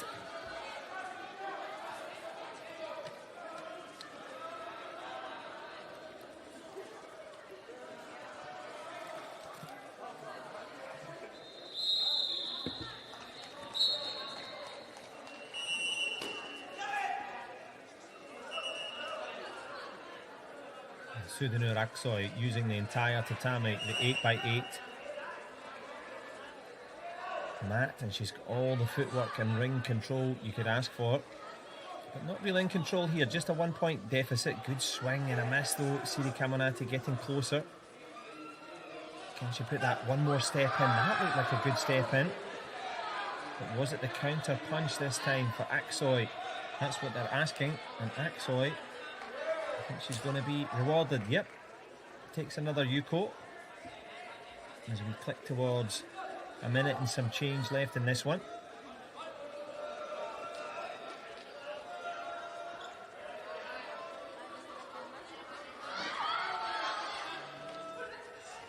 Siri Kamonate needs a serious score and quick.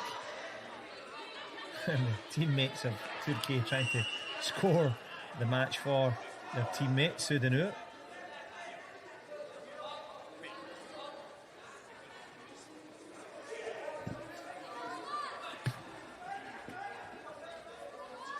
Siri Kamonate trying to fake with that left leg as if she's going to go to the opposite side. But Aksoy not buying. Into the last 20 or so seconds. And Siri Kamonate is going to take, I think, another warning here. This is going to be her second warning. And the warning lights are on, and the warning light spells danger at the moment for Team Thailand, because the start has been good from Sudanur Aksoy. She's asked the questions, she's come up with the answers, and she came up with a precious point for her team. Siri Kamonate hits the deck.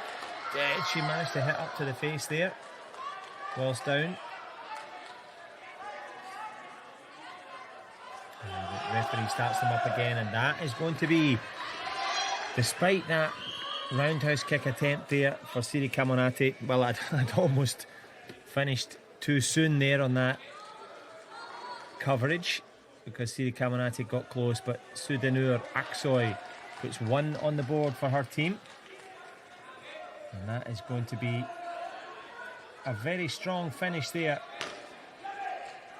Pempasut, Namkahan and Narbode Buber are not going to be needed because Team Turkey have taken the win,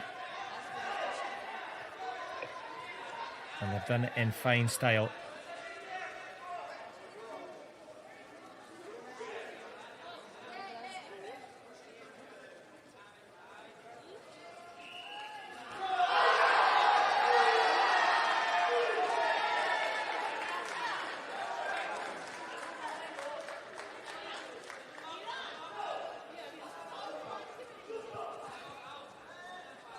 And as we see the karateka make their way off the tatami, well, it's been a really good session. Hope you've enjoyed it.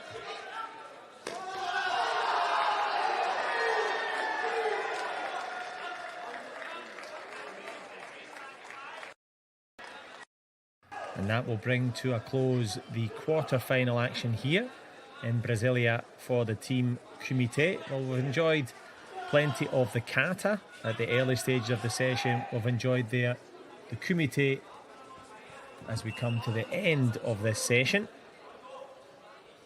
But don't worry, on FISU TV you can find out all the results, all the scores, as we see the Karate Cat going into the final huddle there. It just remains for me to offer you my thanks for joining us.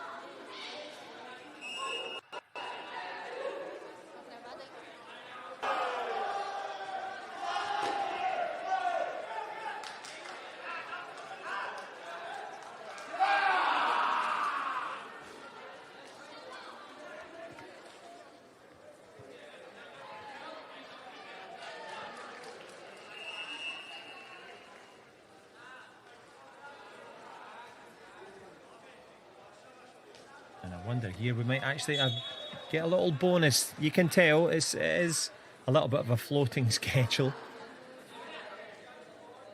as Iran now come out against Brazil.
So here we go for the quarterfinals now, between the Islamic Republic of Iran and Brazil, as Fatima Yousefi of Iran takes on Anna Kelly Aquino to start us off here.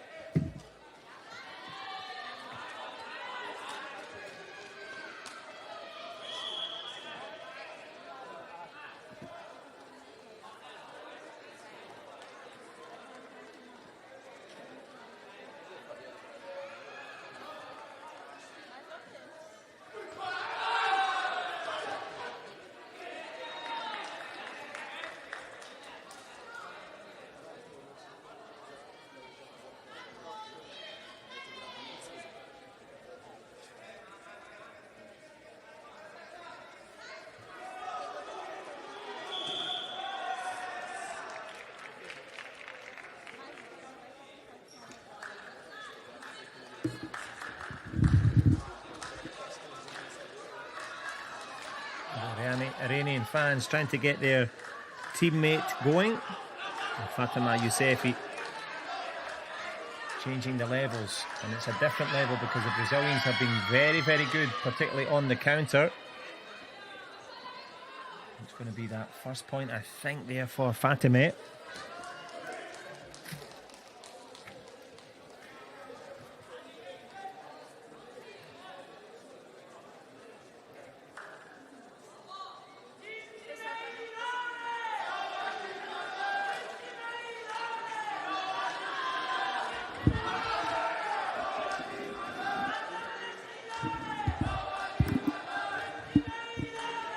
Anna Kelly Aquino there with a good punch of her own. I think it's going to be that attacking effort from Fatima. It is indeed another Yuko there. 2 up now for the Iranian team.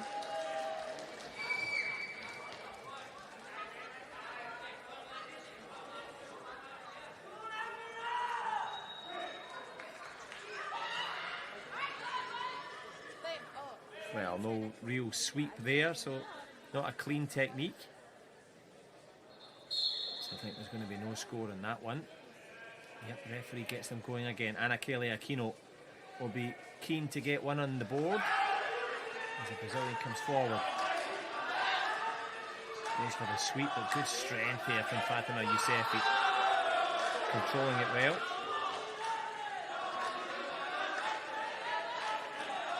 Nice fake punches to the body and really good. Pretended to the punch to the body and then held up the roundhouse kick, flashed it up to the face, and I think she's going to get 3 points here for this.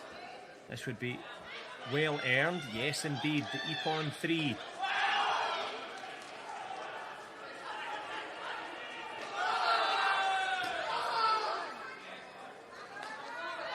Good possible. Newaza 2-point kick to the body, but no movement from the referees.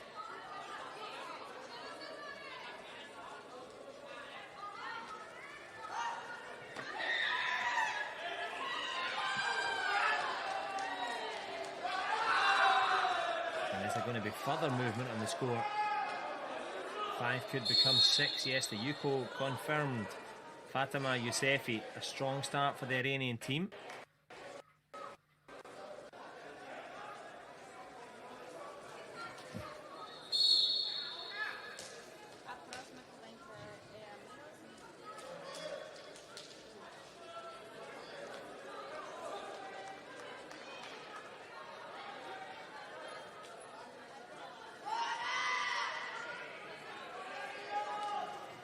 Anakele Aquino getting some encouragement from the fans in the stand, but precious little from Fatima Yousefi. Just about the 30-second mark now. 2 points from a superiority win for the Iranian. She's been good. I think it's going to be a warning this time for Anakele Aquino. A little bit too passive. Time is passing into the last half minute.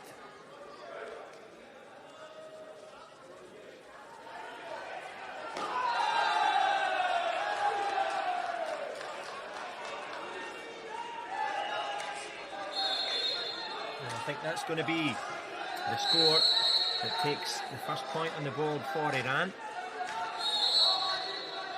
It's been a straightforward effort. Fatima Yousefi finishing with a flourish. Probably won't get another score there. That was quite a distance away. But the clock is done, and so are the efforts of Anakele Aquino.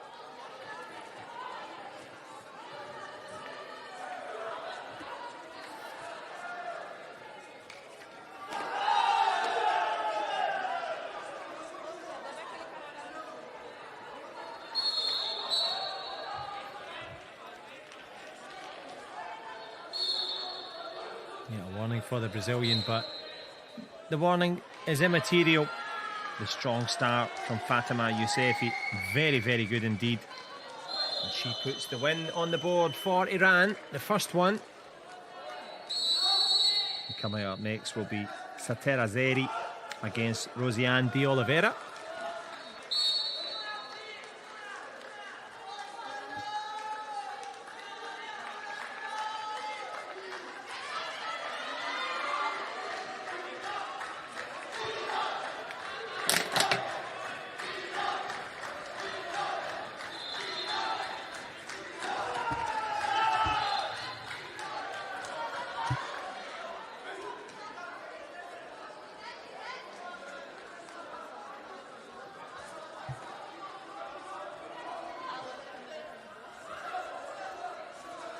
Rosiane de Oliveira.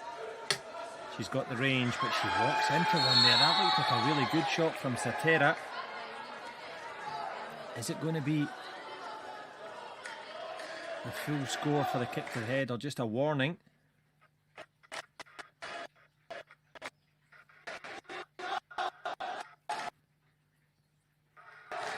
And it is in fact just the warning.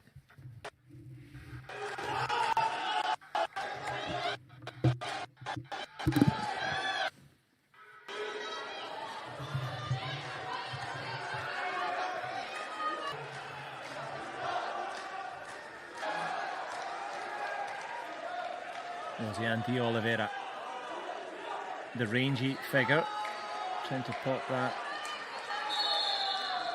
front punch out. Goes for a sweep instead. She won't sweep Satera off her feet that easily. That looked like a bit of a kick to the thigh, or to the calf I should say, unintentional, so I think it's going to be a warning. Yeah, nice show of respect there, Rosiane de Oliveira. Tried to go with a sweep but ended up kicking the back of the leg. And that's one tomorrow when you're walking through the Athletes Village compound. But will you be walking with a medal around your neck? Now, that looked like a kick to the body there from the Iranian in blue, which would be Newaza. Yes, that's two.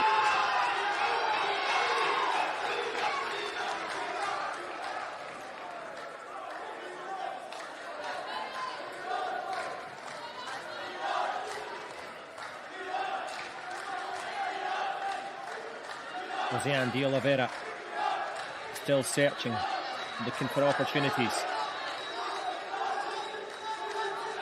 The sweep again. Kicks the back of the leg of Satera.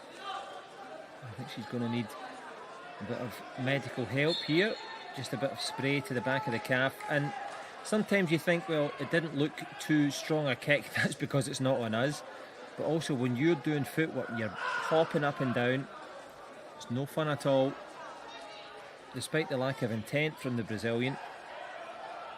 Still hurts, but she should be okay.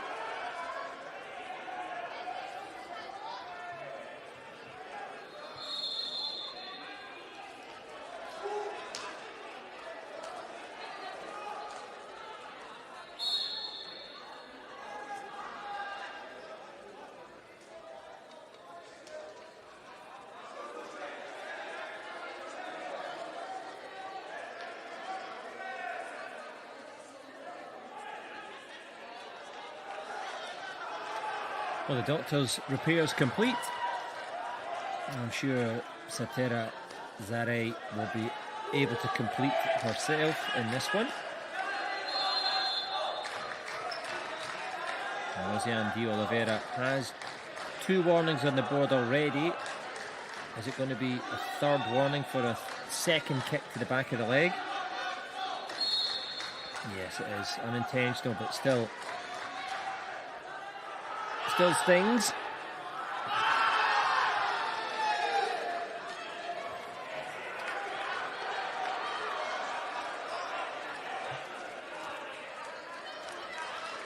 Better from de Oliveira. She's going to force a warning this time for her Iranian opponent as Zarai steps off the tatami.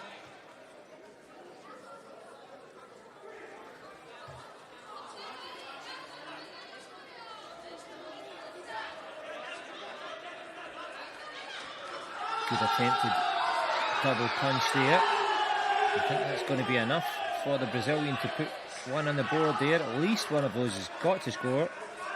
And Julie does. So 2-1. Rosiane de Oliveira had collected nothing but warnings.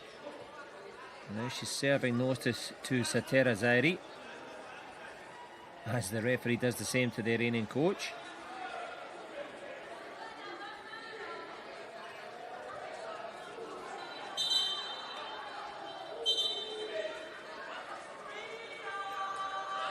It's going to be, I think, another warning there for Sateri.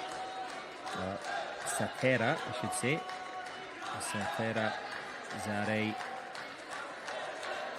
now going to be on her second warning.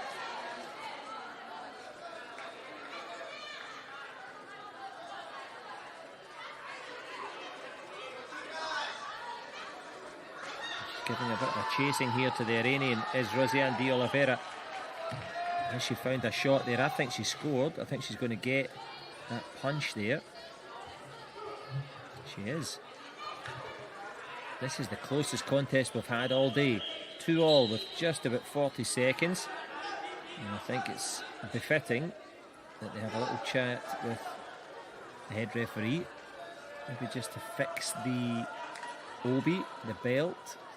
Yes, the belt had come a little bit loose. And that's not just in terms of the etiquette and style. It can also be important for the safety of the players who want stuff flicking up and hitting you. But that's another low kick there to the leg. Rosiane de Oliveira. Which way's the warning going to go? She kicked to try and get the takedown. And she's forced Satera out. So it is the warning. So they're both on 3 warnings each. They're both on 2 points each. 30 seconds to decide.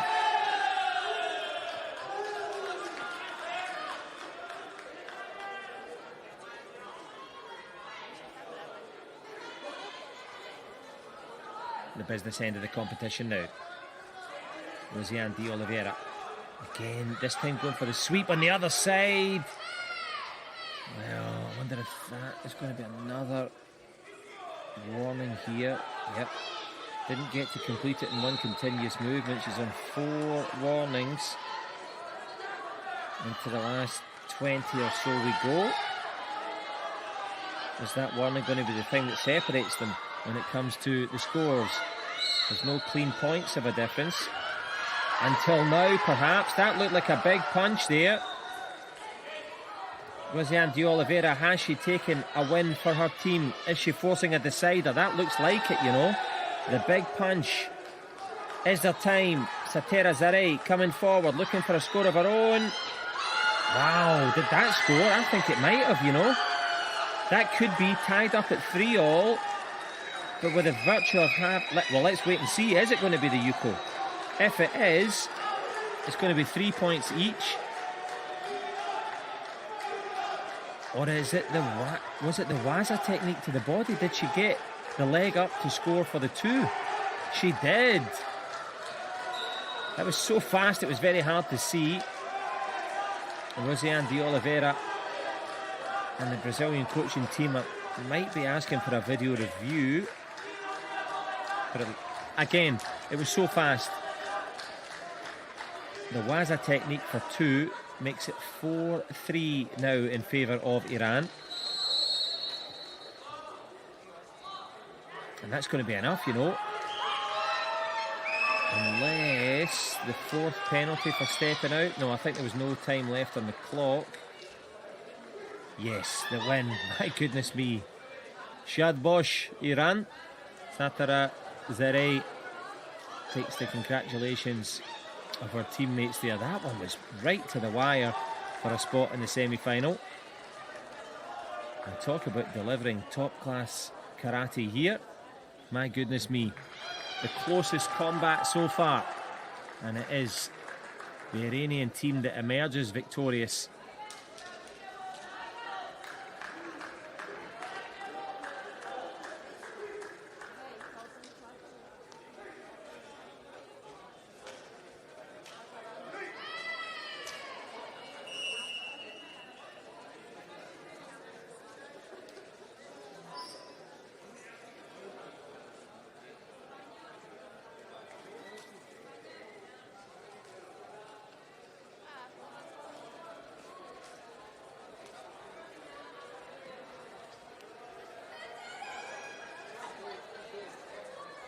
Well, you can see the celebrations there.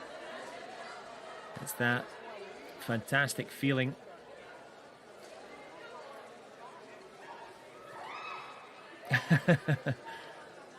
Just about managing it there. That was tremendous, wasn't it? Last second, Waza 2-pointer.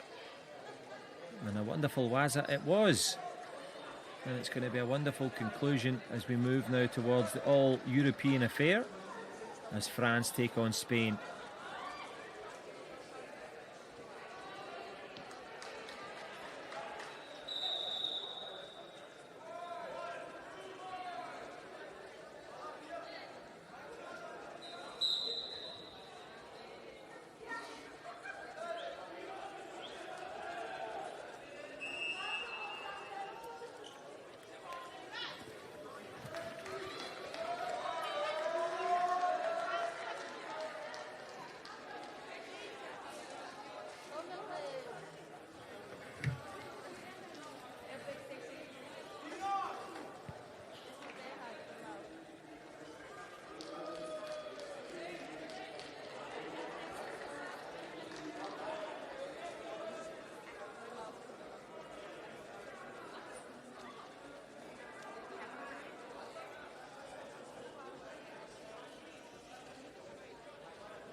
So here we go, France against Spain.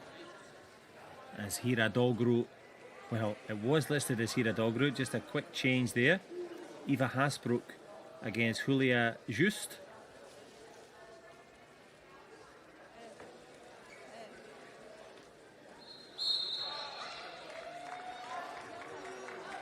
This is the 10th quarter-final in terms of day number 3 on tatami number 2, but the numbers that count are who's coming out first and who's coming out fastest.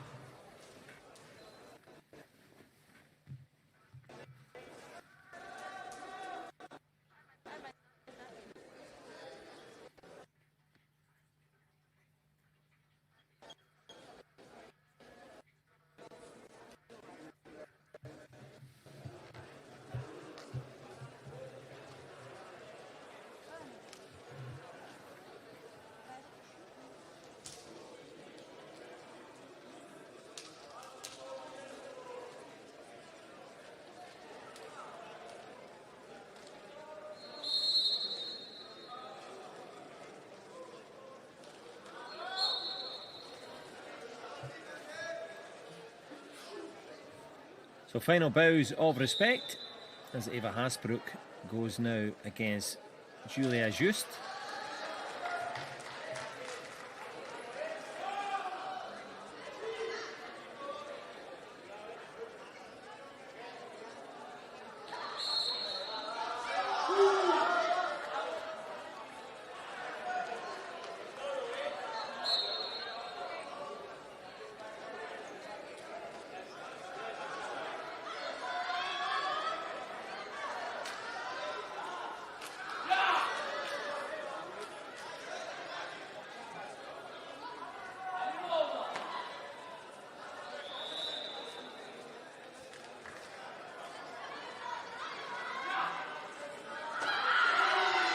Is that a good score? Équipe de France certainly think so.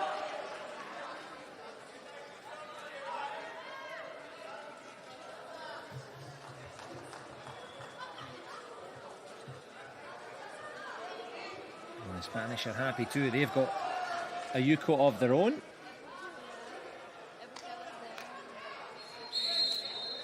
And Eva Hasbrook has the opportunity. Goes in with a good body punch. She was certainly quickest there. Was there enough control?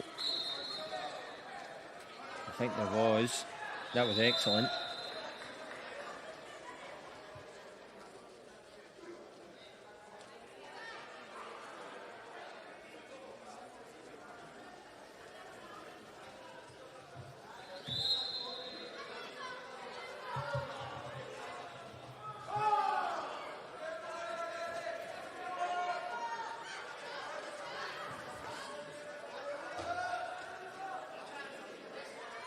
Julia Just, marginally the taller of the two. Nice head movement though from the Spaniard. Steps under, goes with a reverse punch up to the face, and that one will score.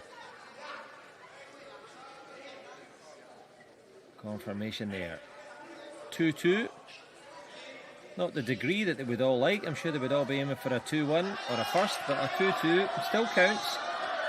Did that one count though? The punch whilst the fallen Hasbrook, as she left an opening. I think that could be a 3-pointer. The sweep plus the punch. Wow. She was 2-1 down. She's now 5-2 up.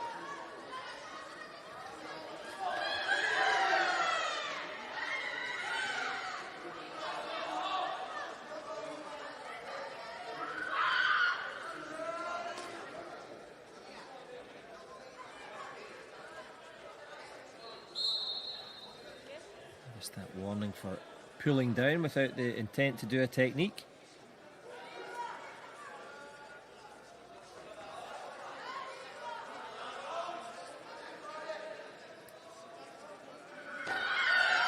Punch from both there.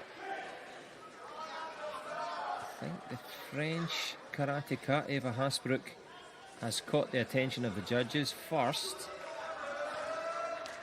There's a fair argument that could have been one each, but Julia just has to get on with things. That one didn't score for her.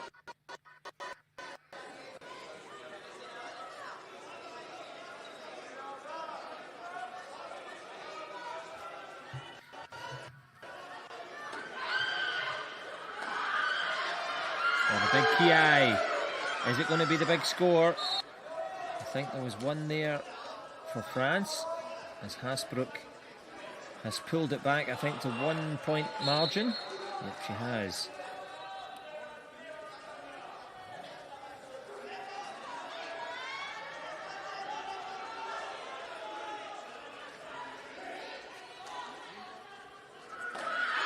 Again, the power punch. Good speed from the French karateka. Has she got it to 5-all? She has. 5-5. The chance is alive for both. Julia Just. Can she adjust? And Hasbrook just throwing these kicks up to cause distraction. If you can't convince them, confuse them. A side kick. I don't know if she caught the leg there a little bit.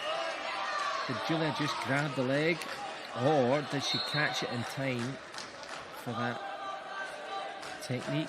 Couldn't see it clearly there, but the judges, yes, they could, so it must have been a clean sweeping technique, as Hasbrook has lost the momentum. The pendulum swings towards the Spanish corner. Nice side kick. That's a good one.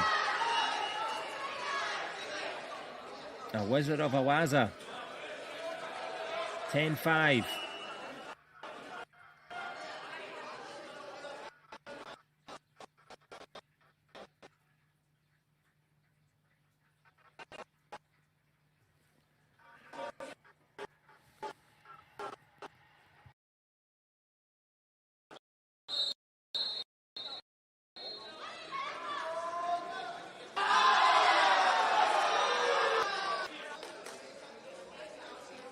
Deep into the business end now.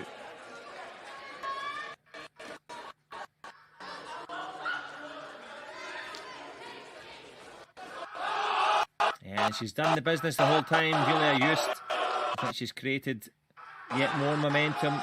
Could be another warning now. And the warning lights are on for the French team, because Just has been just excellent. And she's going to finish this one out. Oh, we've seen a lot of Eva Hasbrook over the last few days. She's been excellent. But Julia Just has got her number here.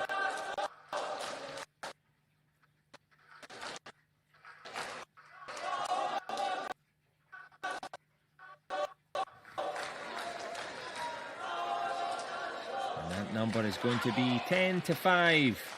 In favour of the excellent efforts there for Team Spain. And Mar Trenado will go against Chloe Pirot.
Nice counter kick to the body there.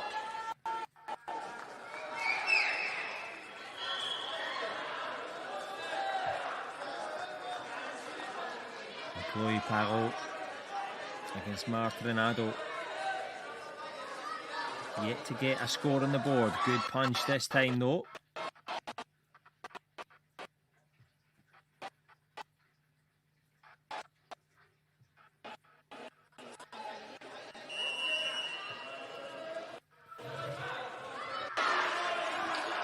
Well, I think that could be a possible first score there for Martrinado. We're deep into it with only about a minute and 16 seconds to go.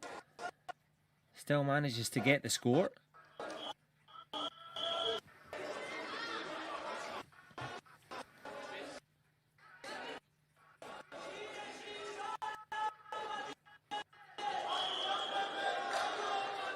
Pero trying to come back.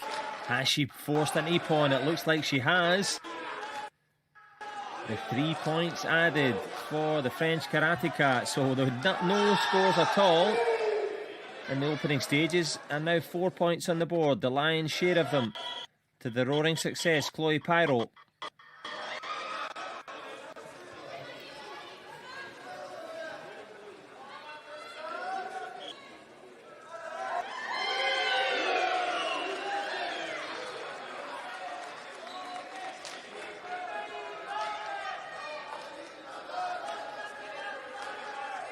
So Chloe Parot piling on the agony, turning on the style.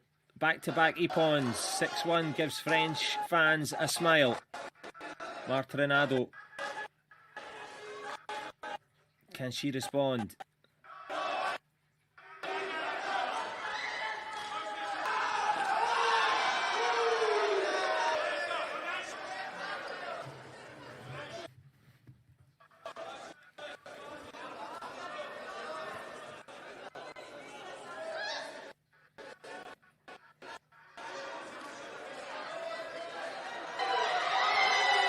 And the big key eye, is it going to be the win by superiority? It looked very unlikely as Chloe Parot has it paid off with another 3-point ippon. And that's going to be the win for the French team there in that round by superiority.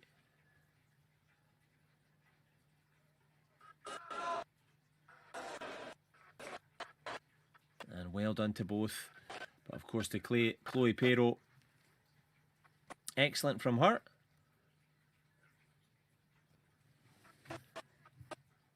And coming up next will be Hira Dogru against Irene Fernandez.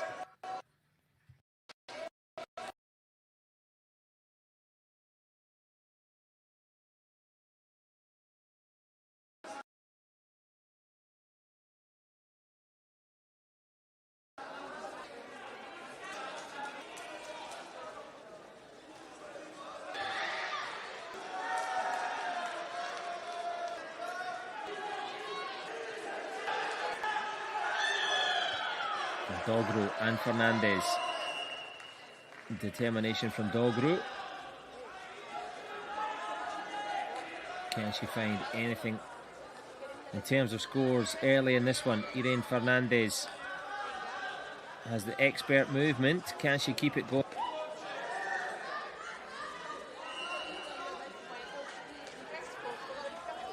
A good counter punch there from Fernandez. Both karateka. Good punch there this time. That one's got to score, you would imagine. It has to. The right hand reverse punch from Irene Fernandez, plus the counter punch, you would think, from Hira Dogru. Yep, it's going to be 1 point each, you would think. There's the first one for Spain.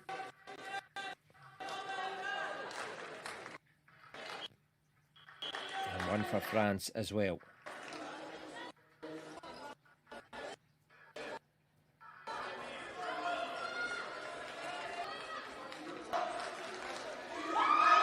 Hira Dogru, can she be the hero?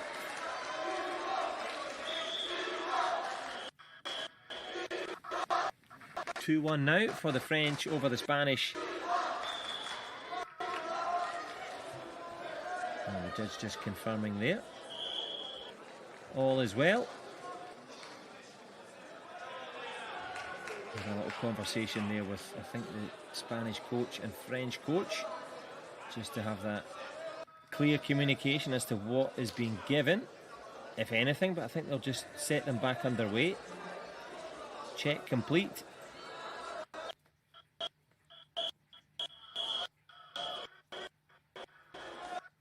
Dogru, good step through, jabbing punch there from the young Frenchwoman. Will she be rewarded? Yes, she will.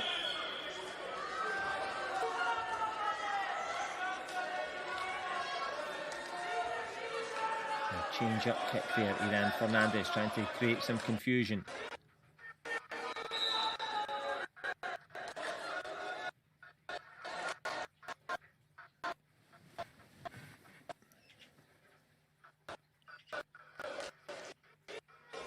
No such confusion in terms of the score. Still a strong start for Team France.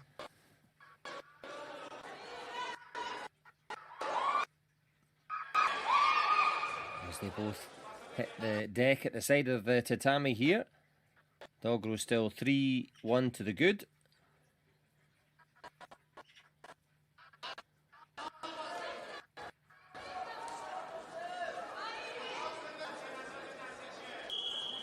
I wonder if some medical attention needed for Irene Fernandez, but she seems to be okay.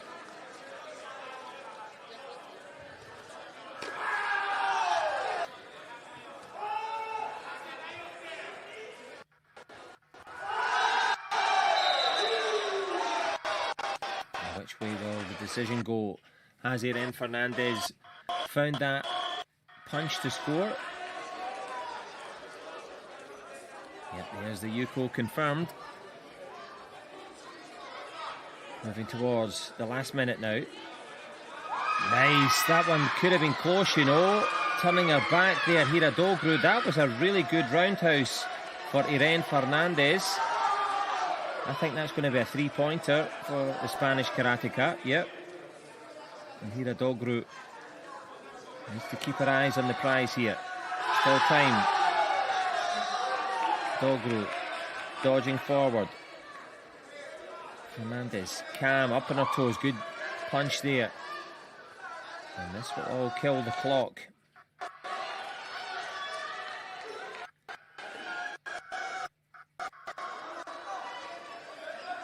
And Dogru chasing shadows at the moment here. The excellent footwork from Fernandez.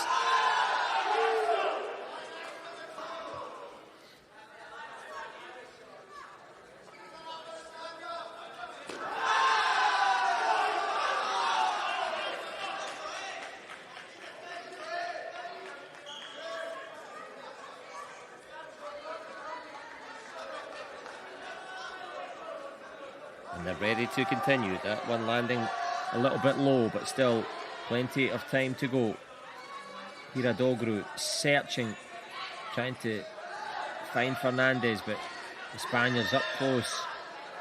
Good shot from her. Is that going to score? Well, it's worth a little review, isn't it? They're having the conversation.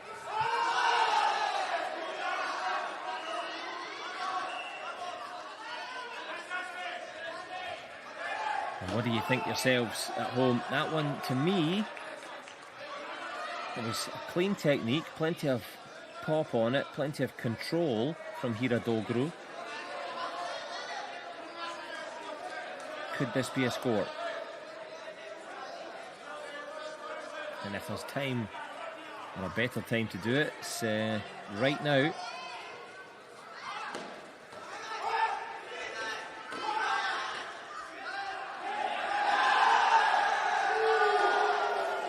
What are the video review teams saying?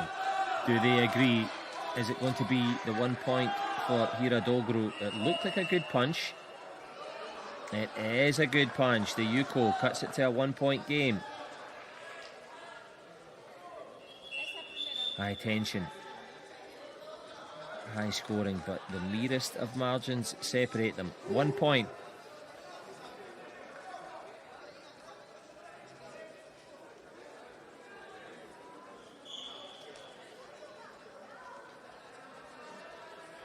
Well, here at the FISU World University Championships of Combat Sports in Brazil, we've seen the will and the skill of the karateka today.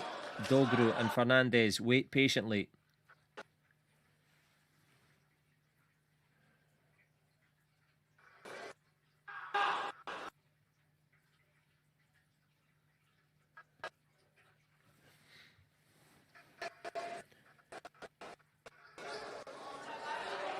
The clock stands at 13 seconds. Is it going to be unlucky for someone? It's Fernandez and Dogru.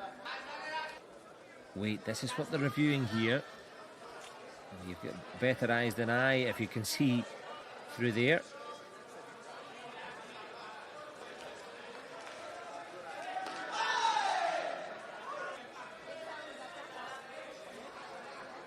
Both coaches acknowledge the referee's decision. And what is it?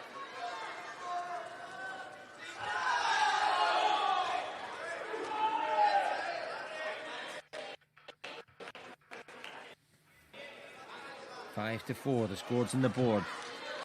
0.005 remains on the clock. The opportunities. Fernandez trying to come forward. Was that an Ippon? That looked like a big three-pointer in the last 0.05 seconds. It is an Ippon shot. And Hira Dogru's heroic. She came forward, the French fighter. She's fought to the finish. But in the end, Irene Fernandez, fantastic for her. Really good front leg roundhouse up to the face, the Jodangeri. And it doesn't get much better than that for the Spanish team. They have taken the win. And what a way to do it. Really good action here. I've really been enjoying it. I'm sure you have as well.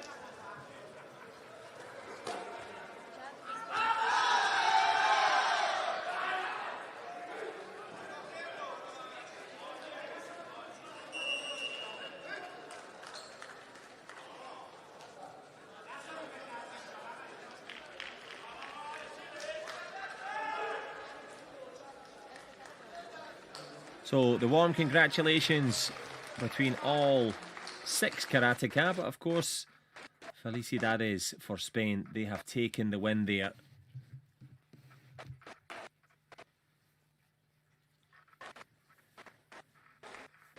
As we move to the quarterfinals coming up, that will be between Chile and North Macedonia.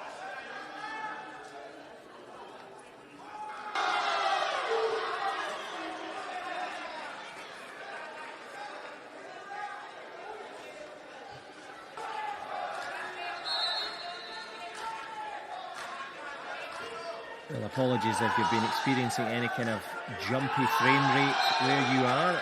It may not have been the clearest for that last match, but hopefully at least you could follow the result. As we follow the fortunes now of Javiera Antonia Martin against Victoria Jovanovski. As Chile take on North Macedonia in quarter-final number 11.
So here we go. Chile against North Macedonia.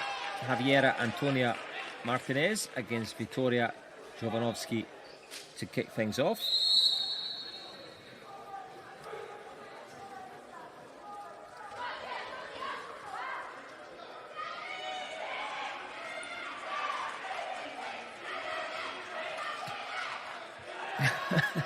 Nice for Team Chile. They've got their own little huddle there.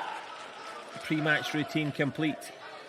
Javier Antonia Martin against Victoria Jovanovski.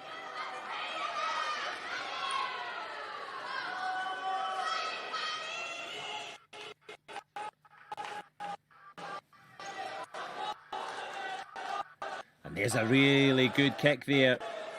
Victoria Jovanovski had the timing.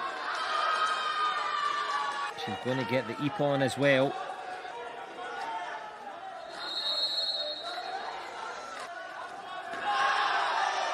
And finishes it up with a nice punch to the head there. Step through. Victoria Jovanovski wasting no time at all. That's going to be another Yuko for her.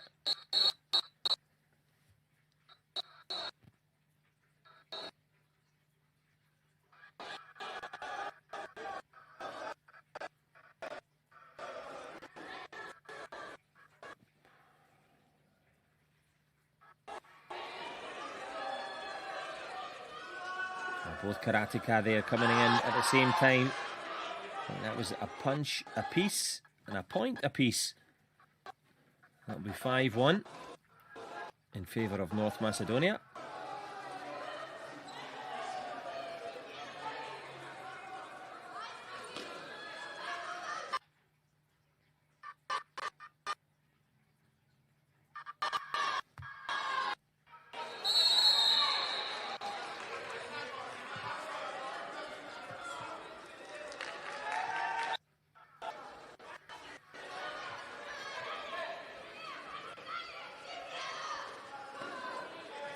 Just stepping out slightly there off the mat. Javiera Antonia will take that little warning.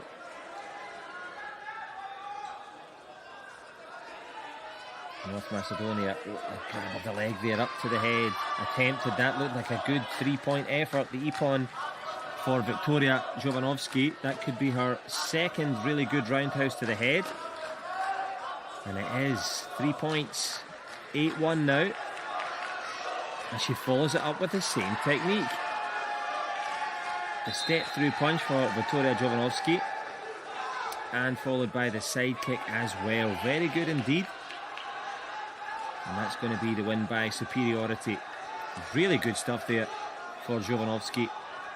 As the North Macedonian takes that first win for her team.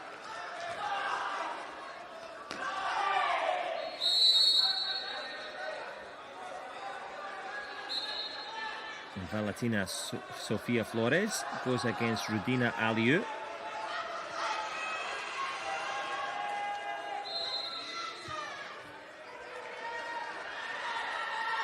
that's a good start. Looks for the score. No messing around at all. That looked like a waza. A 2-pointer for Rudina Aliu.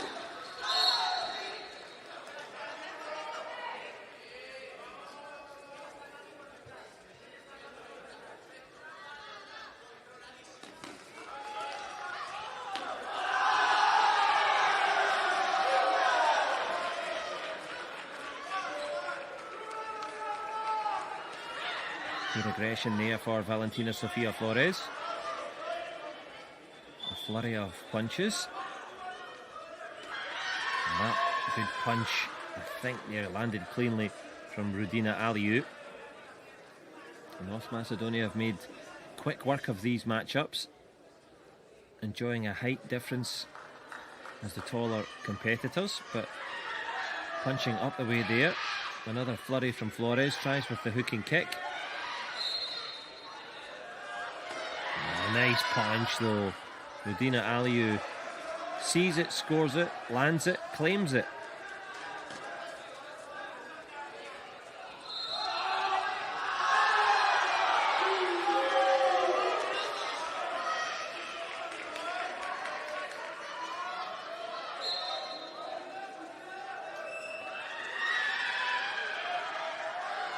think there's maybe a counter punch underneath there for Valentina Sofia Flores.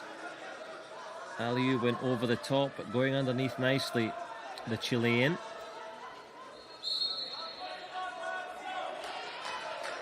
And no time to chill. A couple of minutes of a difference, 4-1. I think 4 could become 5 for Rudina Aliu. They duly do. 4-point gap re-established.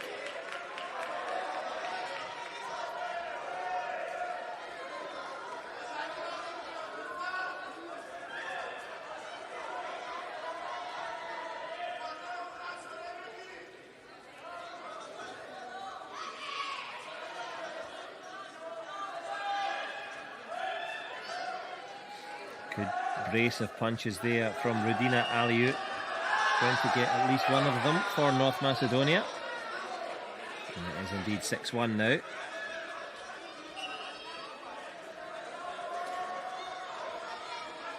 Valentina Sofia Flores coming forward. The Chilean tries with a punch of her own.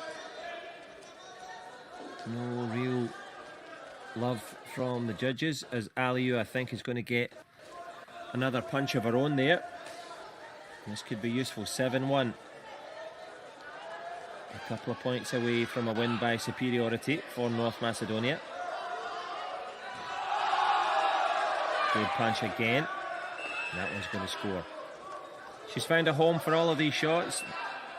And you'll know if you're tall, getting into those deep stances is not always easy, but she's had to do that against the shorter Valentina Sofia Flores. And that punch is going to be enough to make short work of it. That's going to be 9-1 and an 8-point advantage and a win by superiority in both rounds back-to-back for North Macedonia as they complete the win over Chile. And the Chileans will give it their best.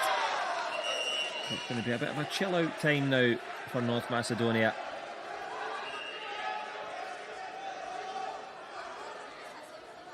As the referee declares the winner in the red corner. Well done to them. And well done to you for sticking with us all the way through.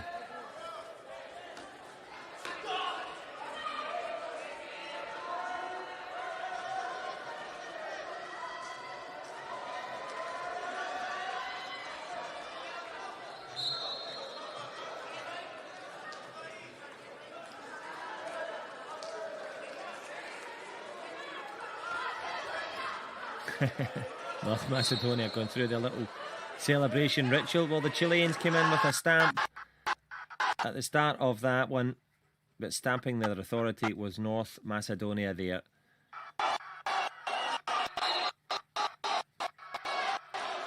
And looking to do the same now as we turn our attentions to the semi-finals.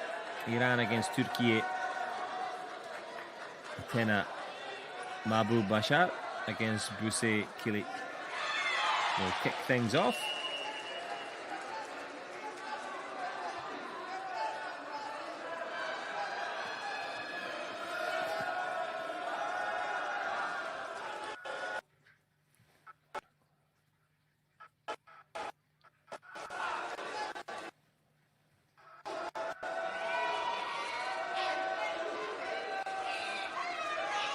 Well, there is Turkey having their final chats between the Turkish trio.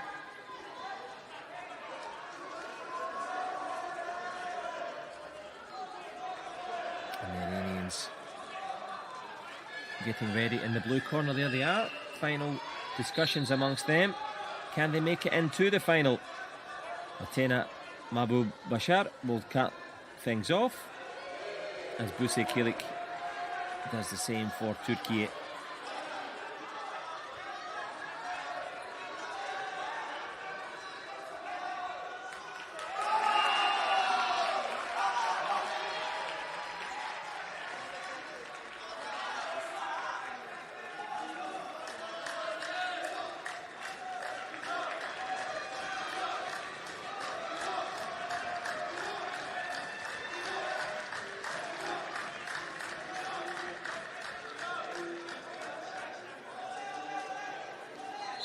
So this is the semi-finals now of the Team Kumite. As the judges hand out the order in which they will compete, as Athena from Iran takes on Buse from Turkey.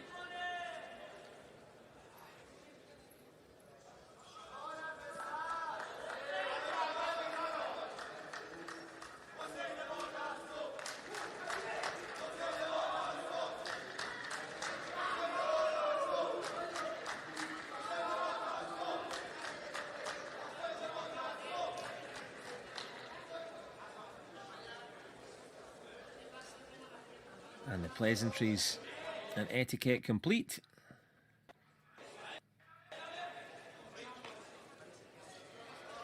And Ray means to bow. And it's the last bows and the last huddle for Team Turkey and Team Iran.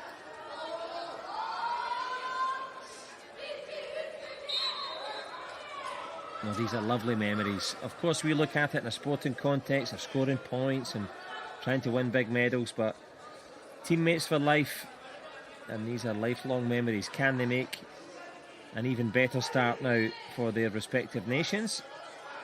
Buse Kulic, she's on the right hand side of your screen. Athena Mahbub Bashar from Iran.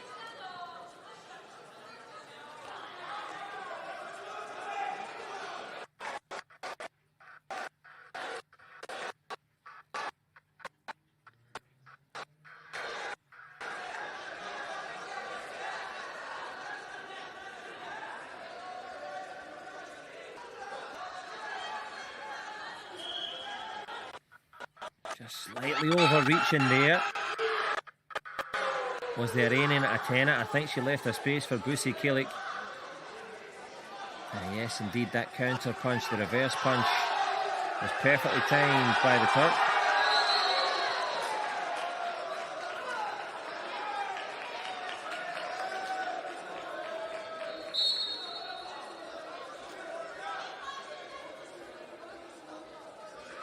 Nice possible. Went for the Ippon there, did Buse Kulic, but I think Athena Mahbub found a space for, the Yuko punch underneath.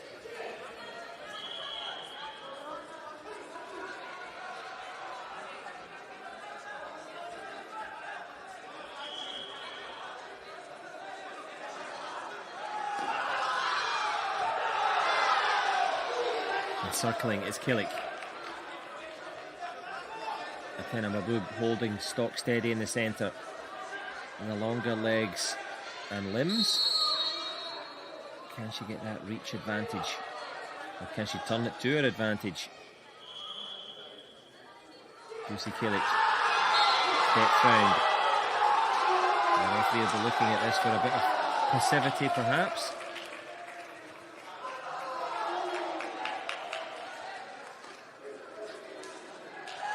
The FISU World University Championships of Combat Sports here in Brazil.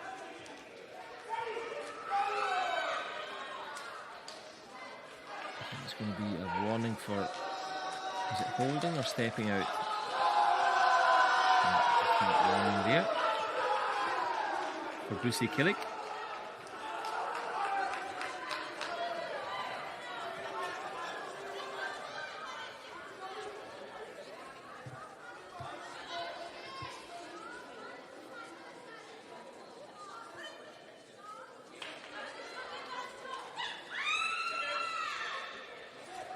The big key eye indicates a possible score, but more likely just the warning, I think.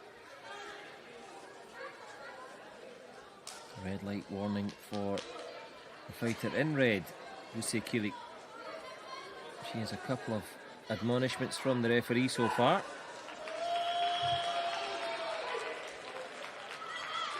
Athena Mahbub Bashar trying to find her range, the Iranian in blue. Up on the toes is the Turk.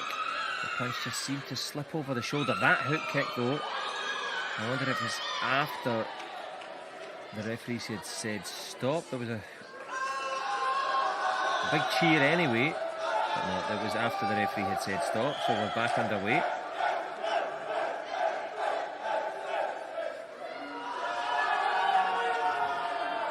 volume of the Iranian and Turkish fans raising the intensity here as the Turkish coach steps up imploringly. Was that was before the referee had said start, I think, there. What? Maybe it wasn't. I think the referee maybe had said start and Buse Kilik was quick off the spot. Yes. So Atena Mahbub Bashar wasn't sure that it had started yet. Neither was I, to be fair. But racing across the mat was Buse Kilik. Going in for the kill was Kilik.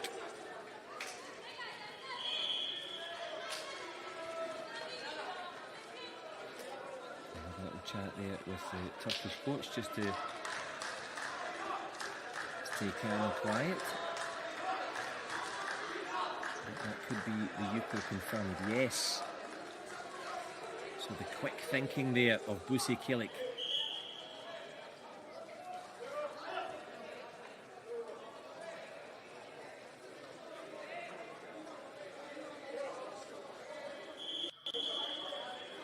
And the centre referee just confirming there that it should only be 2-1 because the point had already been added instantly, yes. So it stands, and as we stand, Turkey are going to take this first round, so to speak, best of 3. But the best of luck with the speed of this one. And the centre referee just confirming there was a warning for pushing Buse Kilik out of the tatami. And Atena Mahbub Bashar now has one warning on the board. The lights are flashing, the head tick flashing as well, but no real contact on that one.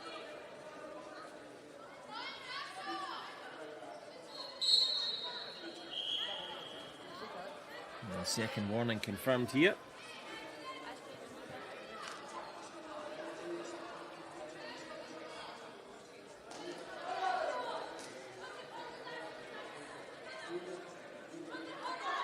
Back underway into the closing stages of this one. Good head movement there. Buse Kilik staying out of the way as best she can.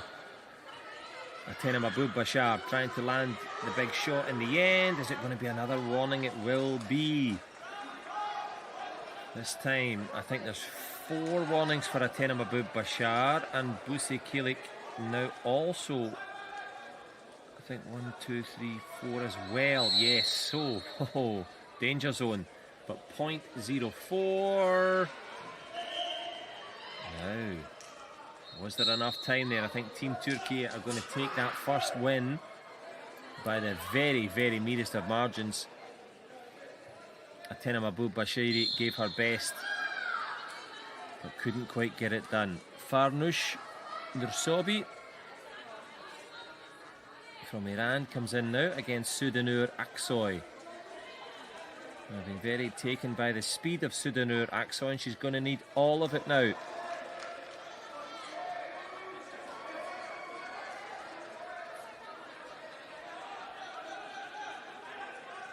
Farnush Nursobi with the right foot in front.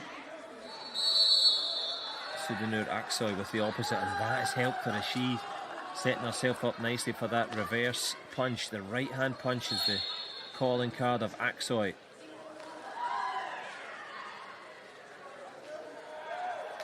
Farnush tries to punish herself with a point. Did she leave a space? I thought it was close for the Iranian, but the counter punch looked better. And Sudanur Aksoy gets the Yuko, gets the lead.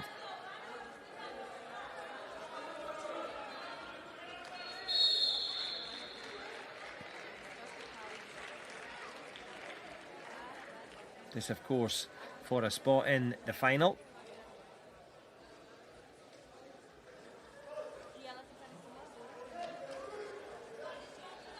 Farnush Nursobi coming forward.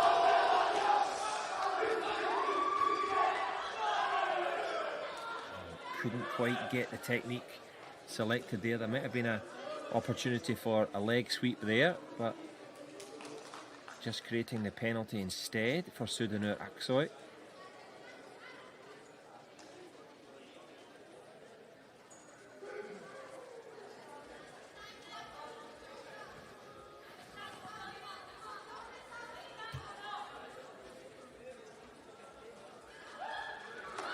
Good defensive work from Aksoy. Did she get the sweep? I'm not sure if it was in one clean movement. It may just be a warning instead for pulling. Yes, indeed. Sudhanu Aksoy on 2 warnings. Farnoosh Nursobi also takes a warning now. As we take ourselves to just about the 2-minute stage. Good fake and possible Waza to the body there. Was there enough space? The judges had a look, but I think it might be the Obi has come loose. There was a bit of a shin to the top of the hip there. And the Obi, the belt, will need to be retied. As Sudhanu Aksoy felt the full force of that one.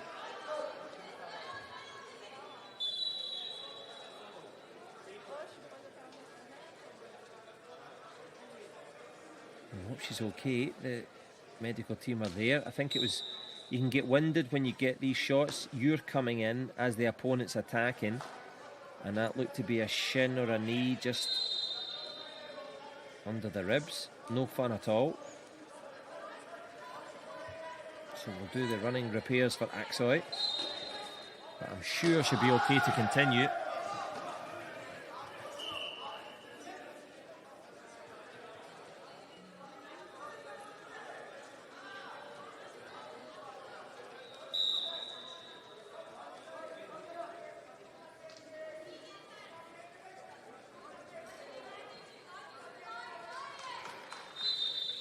And yeah, she's made of strong stuff.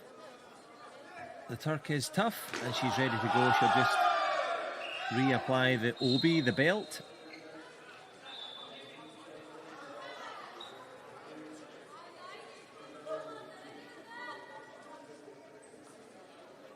And of course, if you're in the dojo tonight training, you can try a few of these techniques, I'm sure. Sudhanu Aksoy fixes the belt. She has a point coming her way as well. And the warning will go the other way for Farnoosh Nursobi. Unintentional, but a sore one of the shin to the body. That puts her on 2 penalties as well. Good show of respect between the two rivals. The power punch on the way through for Team Turkey. I think she's done enough to score that one, you know. And this time it's Farnoosh Nursobi who feels the force of the punch there. And that could be more heightened by the fact that I think she's going to lose a point here. She seems to be okay. Referee checks.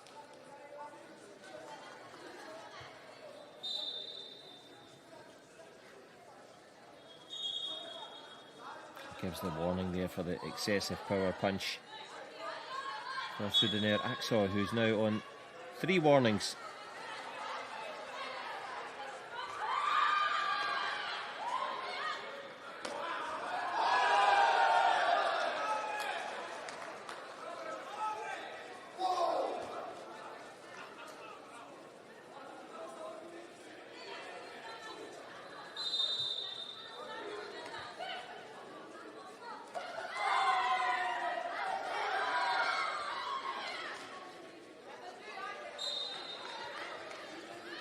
This could be a useful score for Sudhanu Aksoy. Down the stretch we go. Still enough time for Farnoosh to furnish her team with a score here. Needs an econ to tie things up. She's got good flexibility. Can she go for the opportunity? Good head movement there underneath Sudhanu Aksoy. Keeping it clear and clean. Was that a kick to the body though? I think there might have been. Farnoosh Nursobi. Did she get the Waza? She did. Is the pendulum moving towards the blue corner? A spot in the final at stake.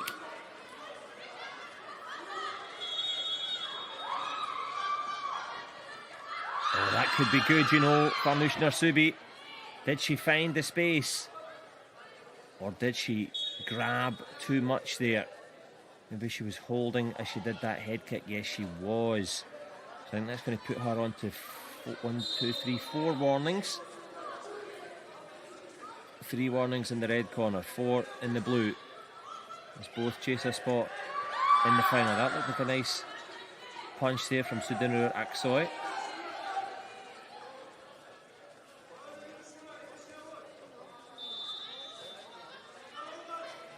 I think there's a warning given there to the Turkish coach. Doing no favours there to his team's chances. Sudanur Aksoy will have to fly solo here. Sent off to the sin bin is the Turkish coach. And it's the long walk around there. He was quite loud, so the referee's obviously had enough of it. And that's going to be a warning now for Sudanur Aksoy. She's really flirting with danger now. 4 warnings. And she's been forewarned because there's still a minute and 5 or 6 seconds to go.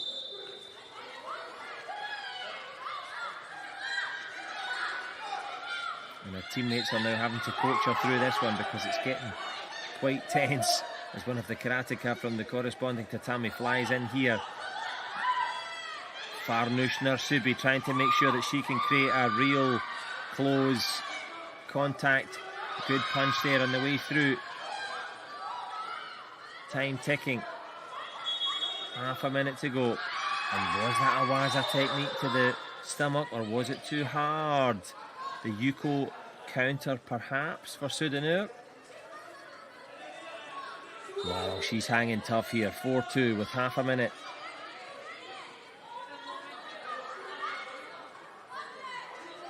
This for a spot in the final. Can't give away any more warnings. Has to fight clean to the finish. As we creep towards the business end now. Sudanur Aksoy.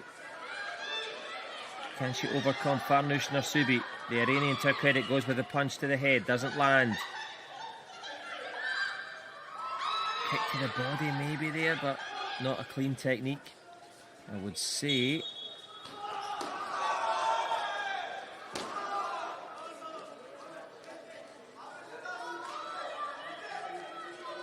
As the referee calls the judges for a little conversation here. 4-2 in the semi-final. Sudanur Aksoy has Turkey in the lead.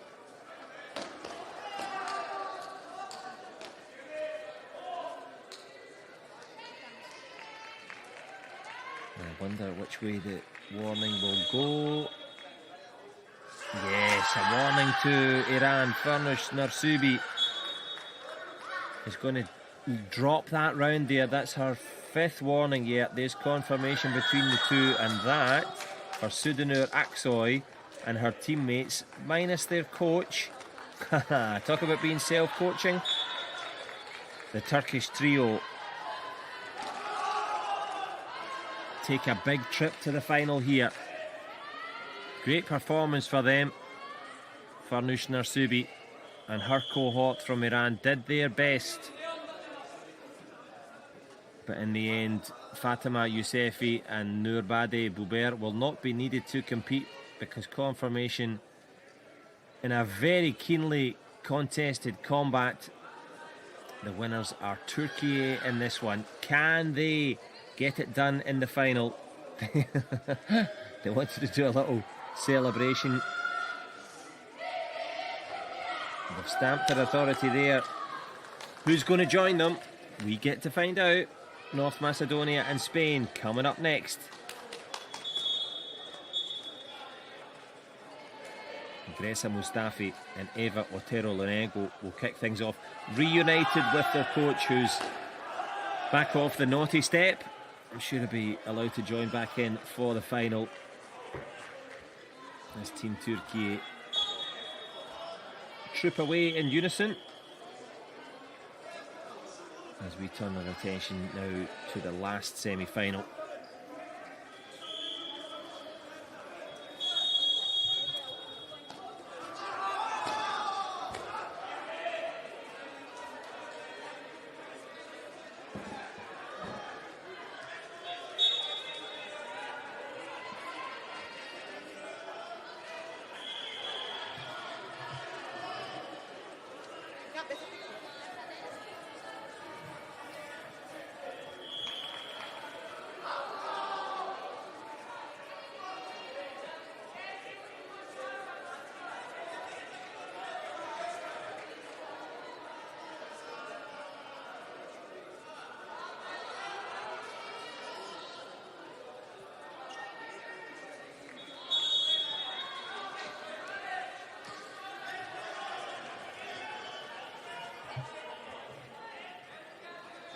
So the business end of the competition now for Spain and North Macedonia.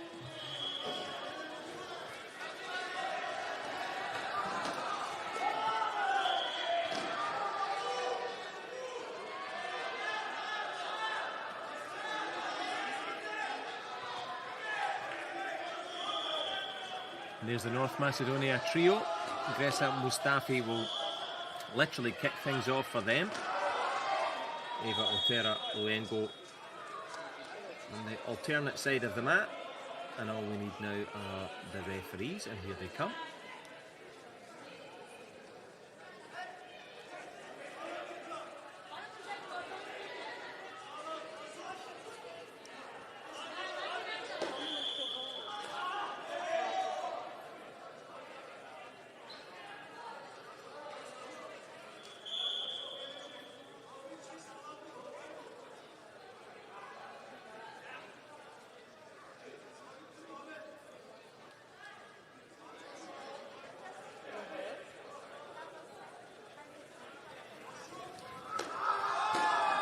So Team Turkey wait in the final for either North Macedonia or Spain,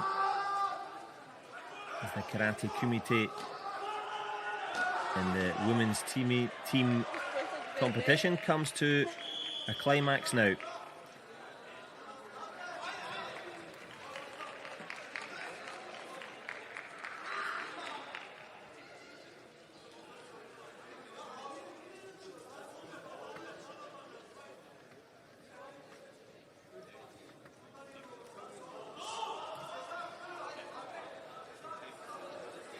Well, the Spanish coach and the North Macedonia coach look ready, and there's a few karateka fans for both nations. A little bit of ice on the top of the shoulder there for one of the male athletes. A tough old business.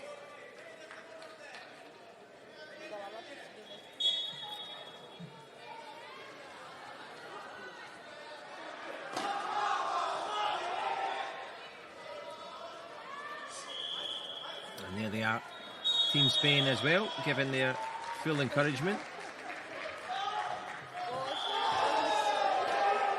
And as you'll know, that's what it's all about, isn't it? The friendships, the memories. The medals would be nice too, though, as Victoria Jovanovski from North Macedonia will start things off against Julia Just in just a few seconds, as the referee and judges make their way back to their positions. Look out for them. They're the ones that fly the flags in the corner, but flying the flag now for North Macedonia, Victoria Jovanovski.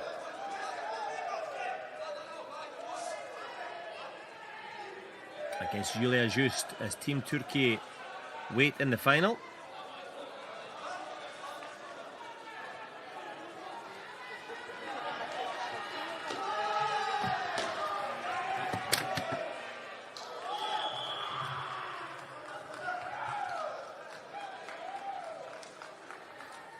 Jovanovski just waiting on the outskirts of the tatami here.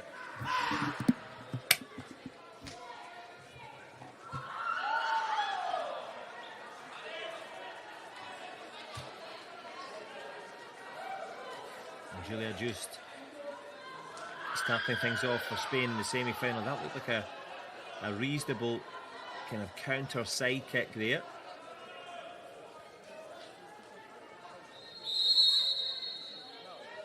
High stakes now, the semi-final. I think it's pretty much, as a fighter, the last time that you're nervous. There's always a little bit of adrenaline coursing through the veins, but semi-final, so close to that big final. And a step through turning kick and reverse roundhouse kick, just missing there from Wiktoria Jovanovski. Nice fake there. Jovanovski trying to draw in Julia Just, and she's saying, no, I'll stay here, thank you. Spaniard with a kind of back fist up and over the head there. Is that going to be enough to score? I think it is, you know. The judges liked it. And 2 of the 3 say yes to the Yuko.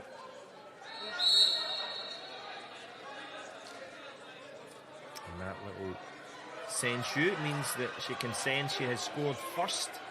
So if it came to a tie, that could be one criteria under consideration.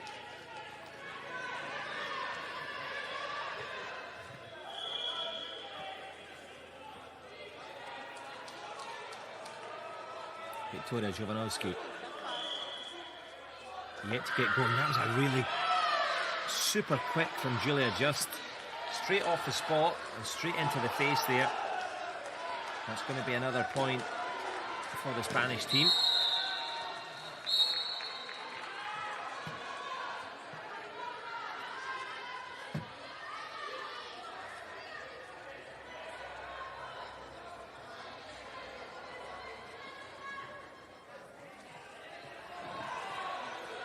And a step through side kick from the Spaniard.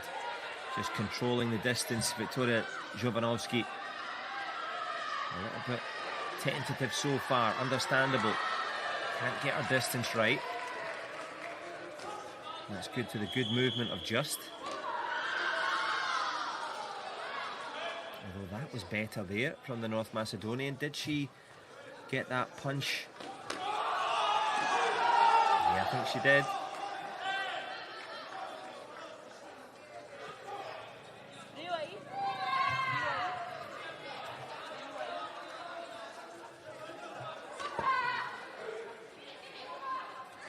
Business end of the competition now. About half a minute to go in this half final.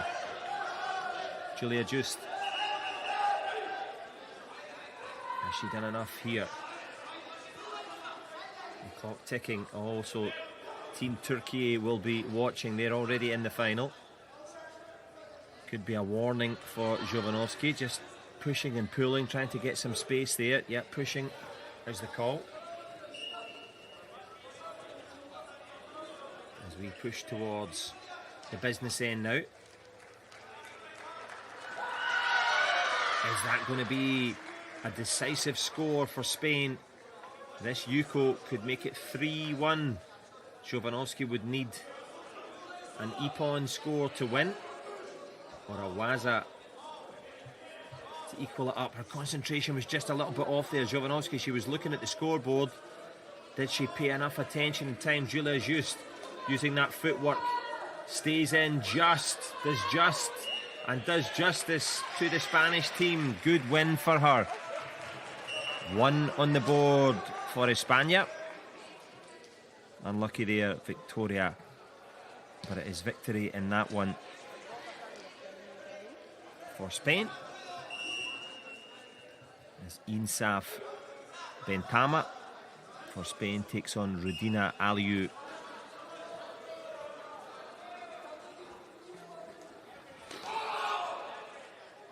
Now, if Insaf can take this, she could put Spain into the final against Turkey. Rudina Aliu from North Macedonia, of course, will be doing everything to stop her.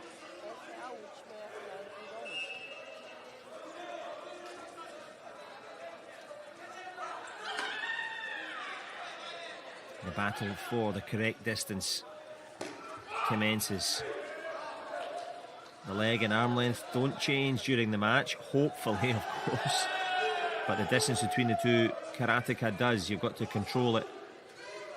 Hence the swing and a miss there from Rudina Aliu. Can't quite get a read on Insaf Bentama.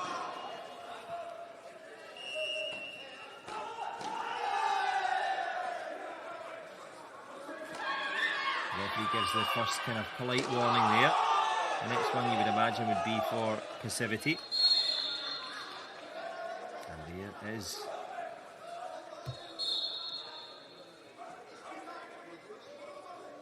There's a difference between being patient and being passive. And both karateka straight into the latter.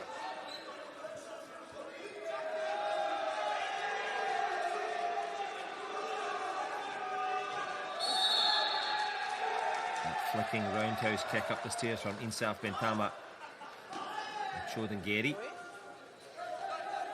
And Chodan, of course, upstairs. Chodan is mid-level. And it's been low level in terms of the scoring.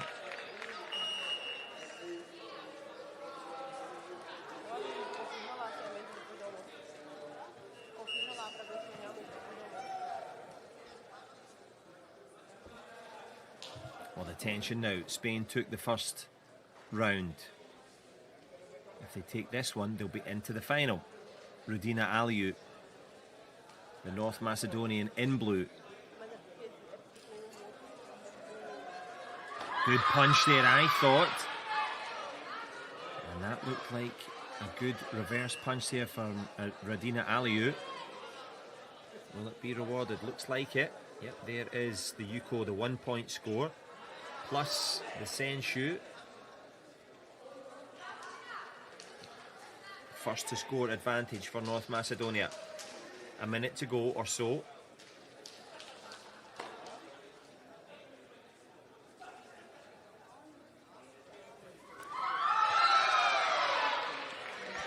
Well, the Spanish are determined that they are not going home. They want to make it to that final. Insaf Bentama has done their cause some good. One each as we reach into the last minute. One penalty each as well in terms of criteria. And you get the feeling that either need to score to win. Oh, right on the edge there. Rudina Aliu will take another warning. Takes a little look at her coach as well.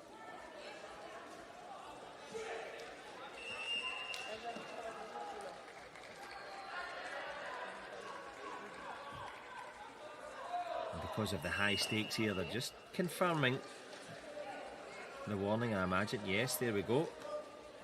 So 1-1 the scores.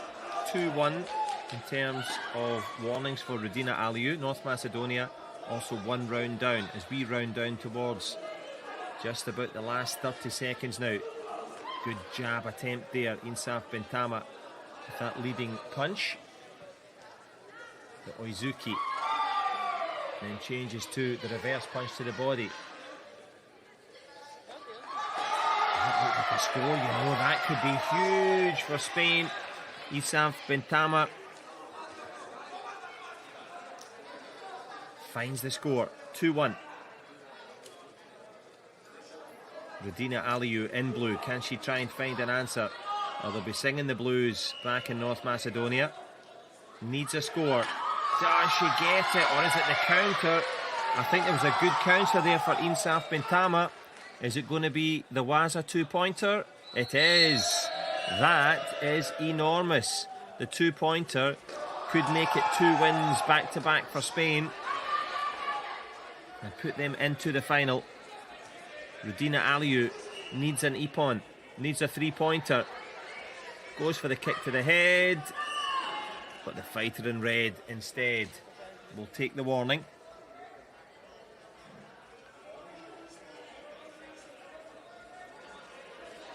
And I think there's a video review there from the North Macedonia corner. Quite right, there's no point in keeping your video review card for later.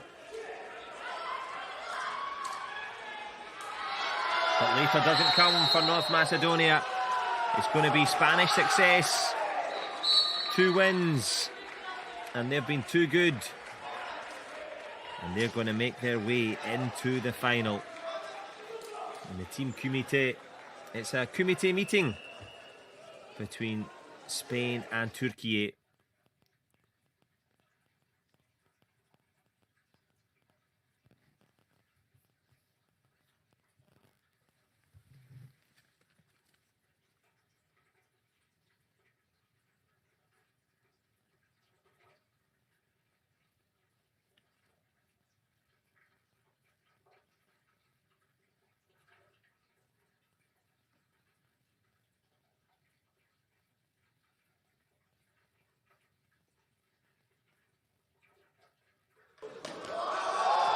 Well, congratulations. Viva España. They're into the final.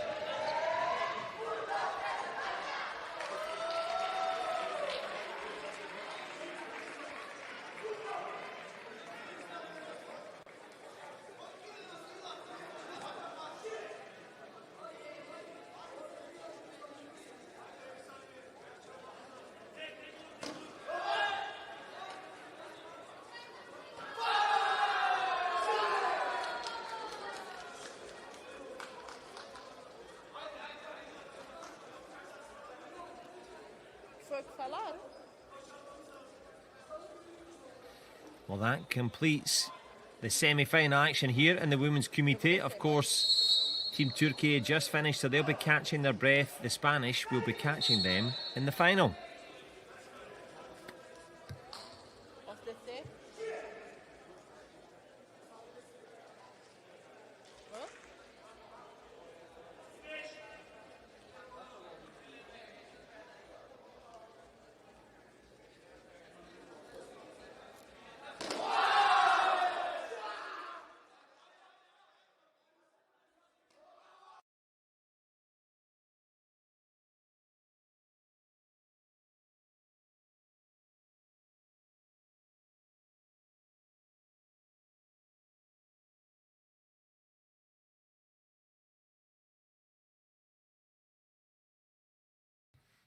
So do stay with us. We're going to be all set for the final as Spain take on Turkey, but they will take a well-deserved rest after their efforts in the semi-final. But that final is coming up.